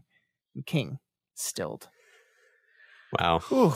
Whoa, God! Yeah. There's every one of these quotes. There's like 17 things to talk about here. Yeah, there's like, but like, there's things to talk about, but I don't know where. I'll just start somewhere. Yeah. So, hypnotized King does remember writing about Susan Delgado, even though that happens much later. So yeah. But I mean, like, that's the interesting thing, because in the Gunslinger, King references Susan, and I don't remember if this is a thing that was added later, but he references Susan and references her death in Magus. Mm-hmm. That might have been something edited in later, but also like the hypnotism like makes it so King knows things he shouldn't anyway. So there's really kind of establishing something. Establishing we're kind of breaking down barriers here. Yeah. Okay, so I'm just going to go through and comment on some things. I don't know who Gan is. Never heard that word. Don't remember it. I don't know what Dis is. But I feel like there's things you can infer from context. Like, for example, I don't want to give the impression I've got it all figured out here, but like Gan seems like the cosmic storyteller, perhaps God, perhaps Ka, something like that. Mm-hmm. Dis, as in Discordia, as in Satan, perhaps, because in Dante's Inferno, Dis is actually the name of the 6th through 9th circles of hell. It's where Satan lives. So Dis is strongly, connected to bad. It's bad. It's bad. So I'm just kind of going with sort of vague God and the devil parallels here. Maybe that's a bit too literal, but that was my assumption for now. Okay, cool. Yeah, there's some good stuff there for sure. I think Dis as Discordia is what the text wants you to get from that. Pretty safe. It's funny. I don't really know. I don't know why Dis is Dante's name for specific part of hell. Like, I don't know where that word comes from in terms of like why did Dante choose that word? I have no idea. But anyway, But I love this idea that like even like we've talked so much about Ka, right? And what is Ka? What does it mean? And a very easy explanation of this whole thing would be, well, Ka is the will of the creator, the will of the writer, right? Ka is Stephen King, right? As you learn that the Dark Tower itself is a book, I think it's very easy to say that. It's very easy to just say Ka is Stephen King, but King refutes that here, right? I am not Ka. I am not the ribbon. It's just what comes through me. So even Stephen King is subservient to the will of Ka, to the will of Gan. Right. Whatever that is. Yeah. It's really interesting stuff. Yeah. King finally admits why he stopped writing. He got scared. He poured out his creation of the world, and as Roland describes it, something pushed back against him and he got afraid. But Roland tells him he must continue. He can put the Dark Tower aside for a while, for a few years even, but eventually he must pick it up again. When he hears the song of the turtle, the cry of the bear, he must pick it up again. Like, for example, like every 5 years or so, right? like maybe in 87, like, just random times. No specific times, just Song of the turtle, cry of the bear. And then he almost gets killed, and then I mean, it's perfect because like I think if you listen to King talk about the Dark Tower, he does talk about it as if he would finish a book and feel good and then move on to other things, but he would just always kind of feel himself drawn back to the Dark Tower. drawn back to the story and eventually get to a place where he felt like he needed to work on the next one. And that's why there were these gaps between them. And so it's like, again, he's taken a concept, a real life concept, and literalized it in this world, as in from the direction of Roland, from the song of the turtle, from the cry of the bear. They're summoning you. It is time, Stephen. It is time to work on the next Dark Tower novel. Mm-hmm. Yeah, there you go. The world needs you. Yeah. Right. So then King like switches things around and starts to have some advice for them. They must listen for a song too. Susannah's song. They must get to her. The baby will kill her if you aren't quick, and your ears must be sharp. So this is the first like literal reference we have to the Song of Susannah, right? And we don't know what that means necessarily. Like, what are we going literal again, or is this just like, listen for Susannah, she will need you? We don't know. Yeah, it kind of felt metaphorical to me. Like, yeah, like listen, maybe not even like, you know, your ears, but like your psychic antennae must be sharp. Sure. So he has some more advice for Jake specifically. King's voice became Eddie Dean's voice. It wasn't an approximation. It was exact. The sound turned Eddie cold. Dada chum, dada chi, King lilted. Not to worry, you've got the key. And then he has some advice about what to do with Black 13 specifically. Roland frowned. Which ball? Black 13? If it wakes, it will become the most dangerous thing in the universe. And it's waking now. In some other place, some other where and when. Thank you for your prophecy, Psy King. Dada shim, dada shower. Take the ball to the double tower. So that's probably the World Trade Center, I'm guessing. It could be. Could be. I think why would they bring Black 13 to the World Trade Center? I don't know. Okay. So with the many meetings done, they depart, desperately hoping that Stephen King will continue to write their story and praying that he doesn't die before he finishes it. And then we end the chapter with Stephen, his memory of Roland and Eddie's visit erased, going off to pick up his son, the future best-selling writer Joe Hill, and to think about starting up that Dark Tower series again, because that was a good one. I just love the bit where he's ruminating on like different ideas for it, and it's just like you're watching the writer think about possible ways to take the story that you're reading. It's so funny. Jake could be a vampire. Yeah. Jake could be a vampire. Sure. I like that he's going to pick up Joe Hill, future best-selling author of Nosferatu, and it's really great. Cool. It's weird. It's very weird. It's fantastic. Because he references all his kids, right? Tabitha is his wife's name. Joe, he references Owen King. I think he says his daughter's name too, although I can't remember it. Some weird stuff here, Matt. Some weird stuff. Yep. But that's the end of the chapter. That's it. We did it. Very fun, very unique chapter. I think you and I could spend the rest of our life podcasting, and I don't think we'd have a conversation like that ever again. Yeah. And Matt, let me tell you, we ain't done yet, buddy. That makes me so happy for you to say that.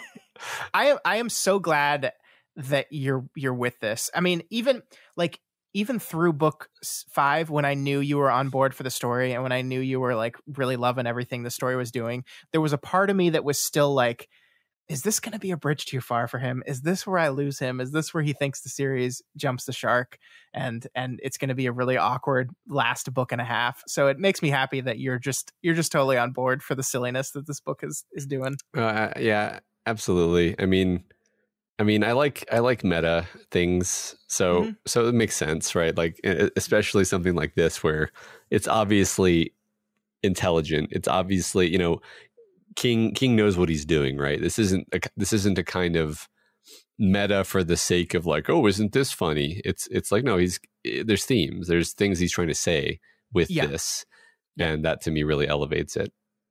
I do think that's the most important part, right? That this is not being done just because it's fun. Yeah. Right. Yeah.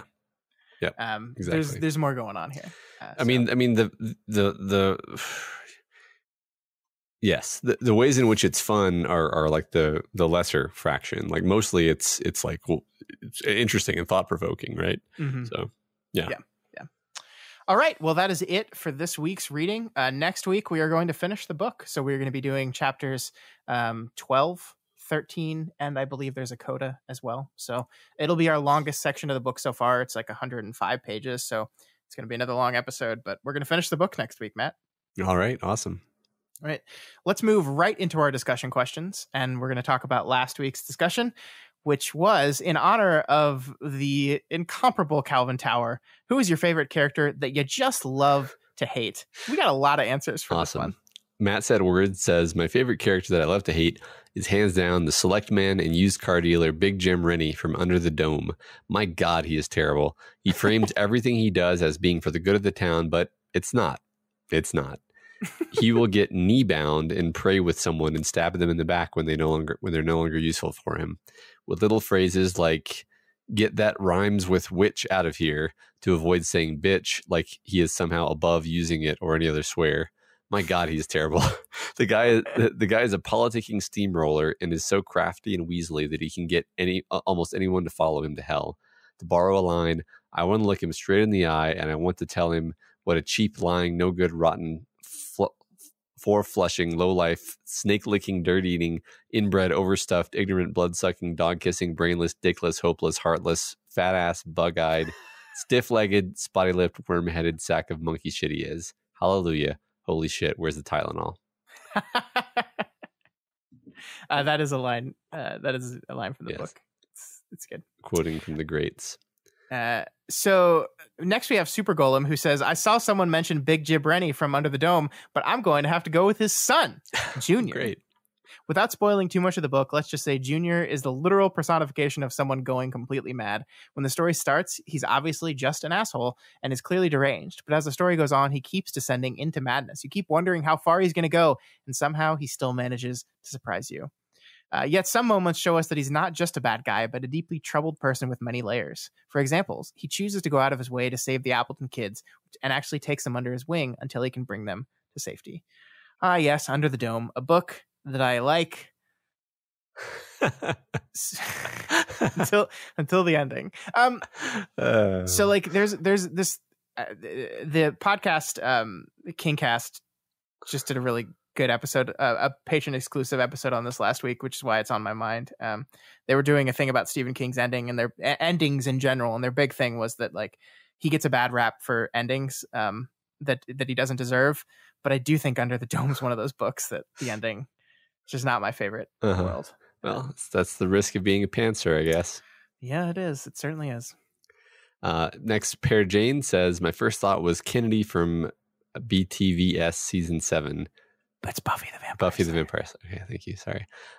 They say, although I really love Calvin Tower, loathe. I also really, what did I say? I also really loathe Calvin Tower, by the way, but he's such a little pisher that I can't really enjoy disliking him. Most of Stephen King's villains have some edge of understanding, abuse, or something that softens them. And characters like Julie Laurie from The Stand are awful, but at least they have the sideways charm of plain meanness. Calvin just mules. I always find myself wanting to ask Aaron why he bothers spending time with such a wet noodle of a human. Anyway, fuck you, Kennedy, you entitled, spoiled, snotty-faced brat. I don't like you. No one likes you. And you somehow still got the prize. The only thing good about you is that you're a tangible representation of what went wrong with the final season of my favorite show. Down with Kennedy. Wow. I can't wait for my hot take, Kennedy isn't all that bad, on our future Buffy the Vampire Slayer show. Yeah, this all sounds very dramatic. Can't wait for this reference to pay off in like 10 years. In 10 years, yep. Next up, we have Complicated 9519, who says, King Joffrey from Game of Thrones was the first to come to mind. I don't think I need any explanation for that. No, you don't.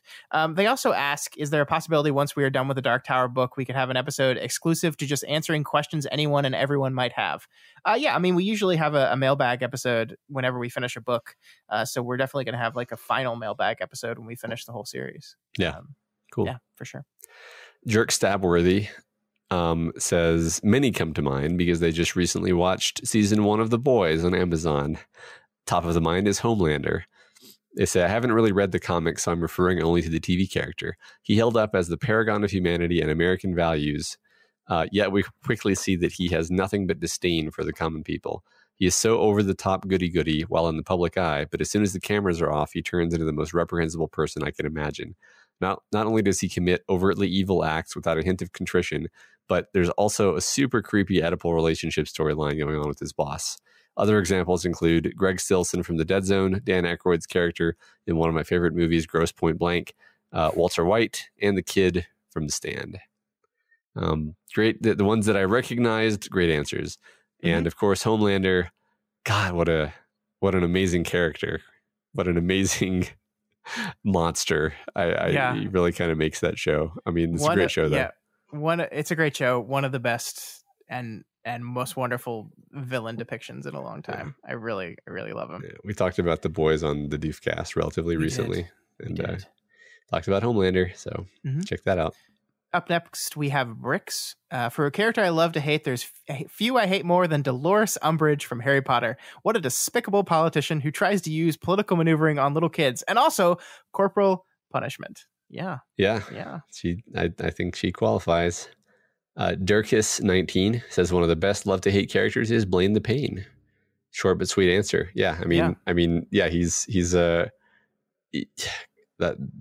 perfect answer, actually. I love Blaine, and he's the worst. Yeah. Hexanthus says, is Elida, you're going to have to help me, Wheel of Time person here, Matt. Elida from Robert Jordan's Wheel of Time, a perfect example of one being totally delusional about one's own capabilities. Of course, everything she was magnified by another favorite to hate in that series, Padan Fane, who twisted and corrupted her, and several others. Sure. There's a lot of really hateable people in that story, for sure. I stopped reading that at book 5, and Matt keeps telling me never to go back, so I haven't. I have mixed feelings about the Wheel of Time. Complicated feelings, yes. Dark Gazing says, Mrs. Carmody from The Mist. She's bad enough in the novella, but the movie brought a whole nother level of seething hatred for the lady. The worst part is her predictions keep coming true, lending her religious ramblings more and more sway in the frightened group, when we all know it's just sheer dumb luck. When she's finally taken down a peg, oh, it's too sweet. Couldn't agree more with Thomas Jane's character when he says, "Thank you, Ollie." That was great. I love that. Shortstop 88 says Dolores Umbridge as well from Harry Potter.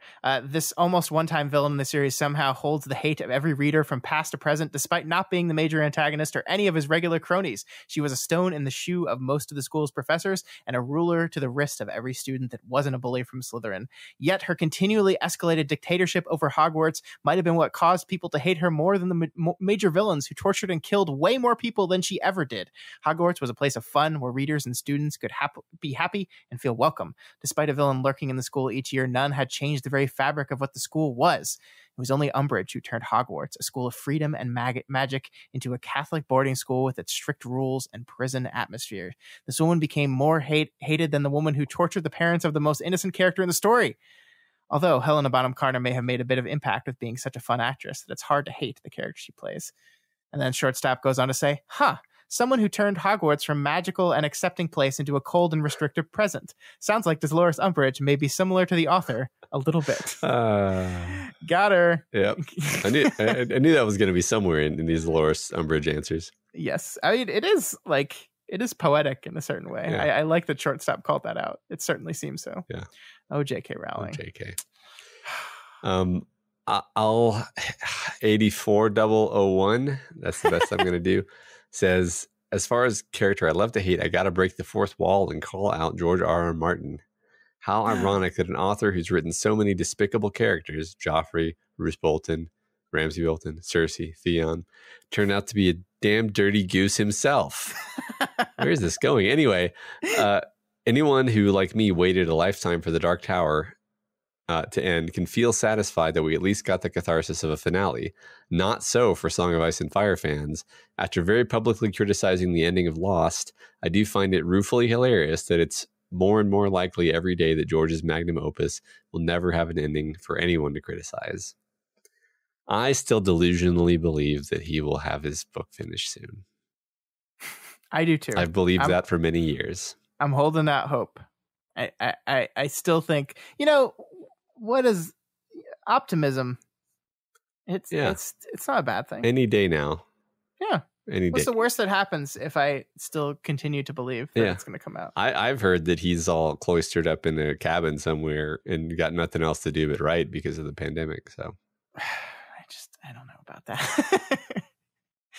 Drew Dandelion says, my first thought for an answer was going to throw back to good old Jonas, but since Wizard of Glass so freshly reminded him of me, I was drawn to make a more thoughtful choice. I just love to hate Jonas so much. I even have a blue coffin tattoo on the web of my forefinger and thumb as a reminder of how not to be. That's really great. I recognize a lot of my young ego in Jonas on first read, and I'm always drawn in and repulsed by the complexity of that man. But since you guys mentioned the 100 finally, I have to go with the TV show character instead. No spoilers be here because I really, really, really hope you guys watch the show eventually. John fucking Murphy is hands down the best character I can think of that falls so perfectly into the love to hate bucket. The actor that plays him just really pulls it off and brings him to life. He's such a terrible, horribly terrible, lovable shitbag and probably ends up being my favorite character in the entire show. I'm guessing that's a character from the 100. Yeah, never heard of it. I don't recognize, but cool. I don't recognize that character name either. Yeah, I'm intrigued. All right, Idolin Jones says they're going to go with Principal Snyder from the high school seasons of Buffy, the villain who represents the mundane evils of the world rather than the mystical. He's a little weasel of a man, and yet he makes any scene he's in so much more interesting and sometimes funny. He shows the Scooby Gang the frustrations that authority presents. They say, you missed class because you were saving the world? Too bad. 1 week's after school detention. Another answer would be pretty much any of the PRT directors or authority figures introduced in Worm. Pigot and Tag specifically are such interesting characters that I just want to punch them in the face. Or that I just want to punch in the face. Yes, I mean, those are... Damn it. I can't say all of the things that I'm thinking about that. Anyway, side note, you guys have finally convinced me to read Tolkien's works. Yes. Hey, that was a totally unintended consequence of doing a Dark Tower podcast, but I'm so happy. That makes me happy. Yeah. And they're loving it, and they're halfway through The Hobbit. That's wonderful. That's good.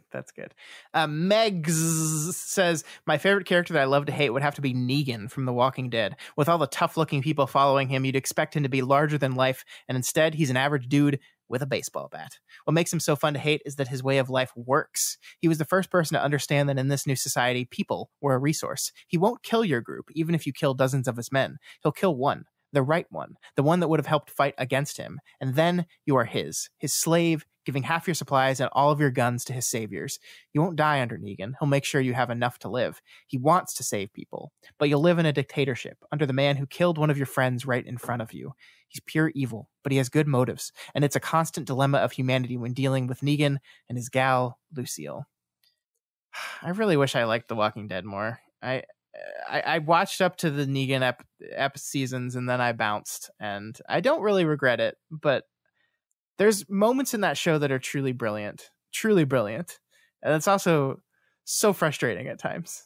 But I agree. Negan, I really hated that dude. Yeah, I haven't watched it, but I've heard that that was the place to stop, basically. Yeah. Luke V says, as the father of twin baby girls, I love to hate Grumped Toad from the Pete the Cat books and show. He's a total bummer, often selfish, and can be a real asshole to Pete and his buds. However, I do get some good laughs out of him being such a downer in a lighthearted children's series. But if we're talking for real, I'm going to go with Euron Greyjoy. Obviously, the things he has done are unforgivable, from the terrors he placed on his family to the psychotic blood rituals he's currently working on. But I have to admit the concept of a pirate lord multi-classed into Great Old One Warlock is badass. Yes, I feel the same about Euron Greyjoy. It's as if George R. R. Martin was like, I'm just going to make the most intriguing character I can possibly make in this setting. And also he's awful, of course, because everyone's awful. Yeah. Zach also says Joffrey from Game of Thrones. I think it's fun that the people that say Joffrey are always like, I don't have to explain. Yeah. They go on to say, though, I watched the show as it aired and I couldn't stand him. I'm halfway through the books now, and I was surprised to see he's even more hateable on paper. One of those rare circumstances where everyone on Earth can come together, regardless of culture or politics, and share their absolute disdain for something. So really, maybe we should be thanking Joffrey. Yeah. He's a miraculous creation. Daniel M says, I hate all the Real Housewives that I'm forced to watch with my gal. I'll lead with that. Skylar from Breaking Bad had her moments that drove me batty. Joffrey and Ramsay from Song of Ice and Fire were particularly loathsome, but also kind of fun. Carrie's mom was like nails on a chalkboard. Sunlight Gardener from Talisman was someone who I could see really existing in institutions and with troubled kids tormenting them, just like in the book. He pisses me off.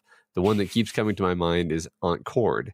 Every time I'm on that part of the path of the beam, it sets my teeth on edge. She was so damn petty and jealous and nasty. She whored out her ward. Talk about no motherly love. Yeah, and then we didn't even get to see her. Get revenge. Yeah. No. Yeah. And of course, Frank Muller's acting made it even more nasty. Yeah. That's right. Yeah. Good answer. Yeah. Up next, we have Eric T, who says, I never had this impression myself when reading the story, but on listening to you guys' dissection of characters, it's Roland. He makes poor choices, but I've always taken him at face value. When I first read through this, he was a T800, just unstoppable, meant to be taken literally and at face value and largely lacking in empathy, but not charm. The bad stuff he does, and the way you guys have pointed out in your anti-Roland weeks, how bad it is, has me rethinking a lot of my simplistic picture of him. And if he has that humanity and isn't beholden to his quest, a lot of his actions are pretty despicable. So I'm torn, partly occasionally hating the character I very much love at first impression. I still see the Terminator. He doesn't really have options pretty clearly, but he has gone from unflagging, unquestioning, stoic, manly hero to a guy who just doesn't always make the right choice, or who sometimes gives the wheel to Ka or some other variant. I don't know which I prefer, which is a delight. Yeah, I'm glad. Look, we don't hate Roland. I love Roland. Yeah. He's one of my favorite characters of all time. I think he's complicated. And what I love is that in this week's episode, Stephen King himself says Roland's hard to peg because he's not who I thought he was going to be at the beginning. Is he the hero? Is he the anti-hero? Is he the anti? Yeah. Where, like, what is Roland? He's not easy to peg. You don't always feel good about the things he's doing. Yeah. But you still kind of love him. Yeah. He's often brave and often heroic, but he makes you mad fairly frequently, makes you mad, makes you disappointed, which is, I think, a great kind of character, honestly. I agree. Totally. That's a really fun answer. Also, I've never really connected him to T800, Terminator 2. Yeah. Which does a character actually make that connection in one of the books? Now that I'm thinking about it, I don't know. I feel like somebody thinks of him as a Terminator reference is made, but I don't know if it's specific of Roland. It's the cop who encounters him, and then when they see the Terminator movie, they have a heart attack and die. Yeah. So that is directly a reference to Roland. That's great. Yeah. That's great. Derek I says, Joffrey Baratheon, the most obvious is, but they say, but the most obvious is not always the best.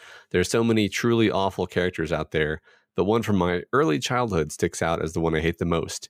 Just the name brings up such vivid recollections of her, Mrs. Trunchbull from Matilda. Ugh. Just the worst. Totally. Yes. I was like afraid of Miss Trunchbull. Like, she's scary, man. Yeah. Yeah, seriously. Ugh. But Roald Dahl is really good at what, playing with the wiring of children's psyche. He really understands children, I think. Yeah, that fucking witches. Yeah. Like, that scared the shit out of me. Yeah. That's Roald Dahl, right? I didn't make that up. Yeah. Is it? Yeah. Okay. Pretty sure. Last but not least, we have Young Fella 19 who says Medusa Gorgon from the Soul Eater manga/anime series. My God, she fucks me up a lot. She infused her child, Krona, with the demon sword Ragnarok, who resides in Krona as their black blood. She made their life a living abuse of hell, so it's quite easy for me to despise her. I think this is what it sounds like when I talk about Dark Tower to people who haven't read it, because that was like... Yeah, that all sounds bad. Yeah, that sounds bad. Yeah. No, I'm sure it's great. Like I love plots with that kind of nonsense. Yeah. Awfulness. Yeah, me too. All right. Great answers, everyone. Thank you so much. I thought that was a lot of fun. For next week's question, we're going to have a little bit more fun, Matt, because I want to ask the question, what author would you want to write himself or herself or their self into their own book and why? So you can't pick Stephen King, obviously, because he already did it. But if any of the authors you love, and what author would you want them to write in their own book, and why? This is fun. This is a lot of fun. I don't even know how I would answer this question. I don't know. Yeah, I have to think about it. All right. Well, that is it for us this week. Next week, as we said before, we will be completing book 6, The Song of Susannah. So if you're reading along with us, just finish the book and you'll be ready for next week's episode. Yeah. Remember, you can reach out to us via email at kingslingerspod@gmail.com or on Twitter @kingslingerspod. And of course, I think maybe the best place to answer the discussion questions is the subreddit on r/doofmedia. Mm-hmm. And that's also where you can see Matt's Stephen King pumpkin. Because thank you, Scott. See, what happened was I tricked Matt into loving Stephen King, and he can't stop thinking about him, and so he's carving his face into a pumpkin. Yes, I made an actual Stephen King pumpkin. So basically, I win, right? I think you do. I think I win. I think you win. If you are not already subscribed to Kingslingers, we strongly recommend that you do so and never miss an episode. You can find us on Apple Podcasts, Stitcher, Spotify, YouTube, Google Play, and pretty much anywhere else in the world you can listen to podcasts. Yeah, and if you like any of our shows and you want to support them, then please consider donating to our Patreon at patreon.com/doofmedia. And once again, if you go over there and you look at the $10 level, and that is where you're going to be able to get access to the other levels of the Tower bonus podcast where Scott and I talk about adaptations of King works. We're going to be talking about Carrie next week. So, consider doing that, and you'll get access to the full backlog of the content on that level, including lots of other podcasts we've done. So many others. Special thanks to new patron this week, Nick T. New Doof Trooper. Yeah. Appreciate it. Thank you. Thank you, Nick. Yeah. And thank you, everyone who has taken the time. We are actually doing a thing right now where Patreon introduced like an annual subscription thing where you can just pay for the year up front and you get a 10% discount. I think it's pretty cool. They sent us an email about it and we were like, yeah, sure. Why not? That sounds cool. So we turned it on a couple weeks ago. So if you are interested in subscribing that way, it's available right now. Save some money. Yeah. Yeah. But if you cannot afford to donate to us right now, that is absolutely okay. There are still tons of ways to help us out. You can share the podcast with your Stephen King loving friends. You can share the podcast with the people that you love to hate. Or you can leave us a rating and a review. This week's Spotlight review comes from Indiana, who gives us 5 stars and says, "If you don't listen, you have forgotten the face of your father." Wow. After finishing this series, this was exactly what I needed. A deep dive through the books, picking up all the little details, and an excuse to stay in Midworld a little longer. Excellent discussions, and can't wait to listen to the other Doof Media podcasts in the future. I am hooked. Well, thank you, Indiana. We appreciate that so much. Yeah. Thanks. Yeah. Thank you very much. Yeah. And we're at over 200 reviews now. So now when we ask Stephen King for an interview, his publicist will say, "Oh, over 200. Well done." So thank you to everyone who has taken the time to do that. That does seriously mean the world. It is so nice reading those reviews and seeing that number go up. We really do appreciate the feedback and the kindness so much. Yeah. Thank you. All right, folks. That's it. We're done. Finally, we will see you back here next week as we finish book 6. The song comes to its end next week. Long days and pleasant nights. And may you have twice the number.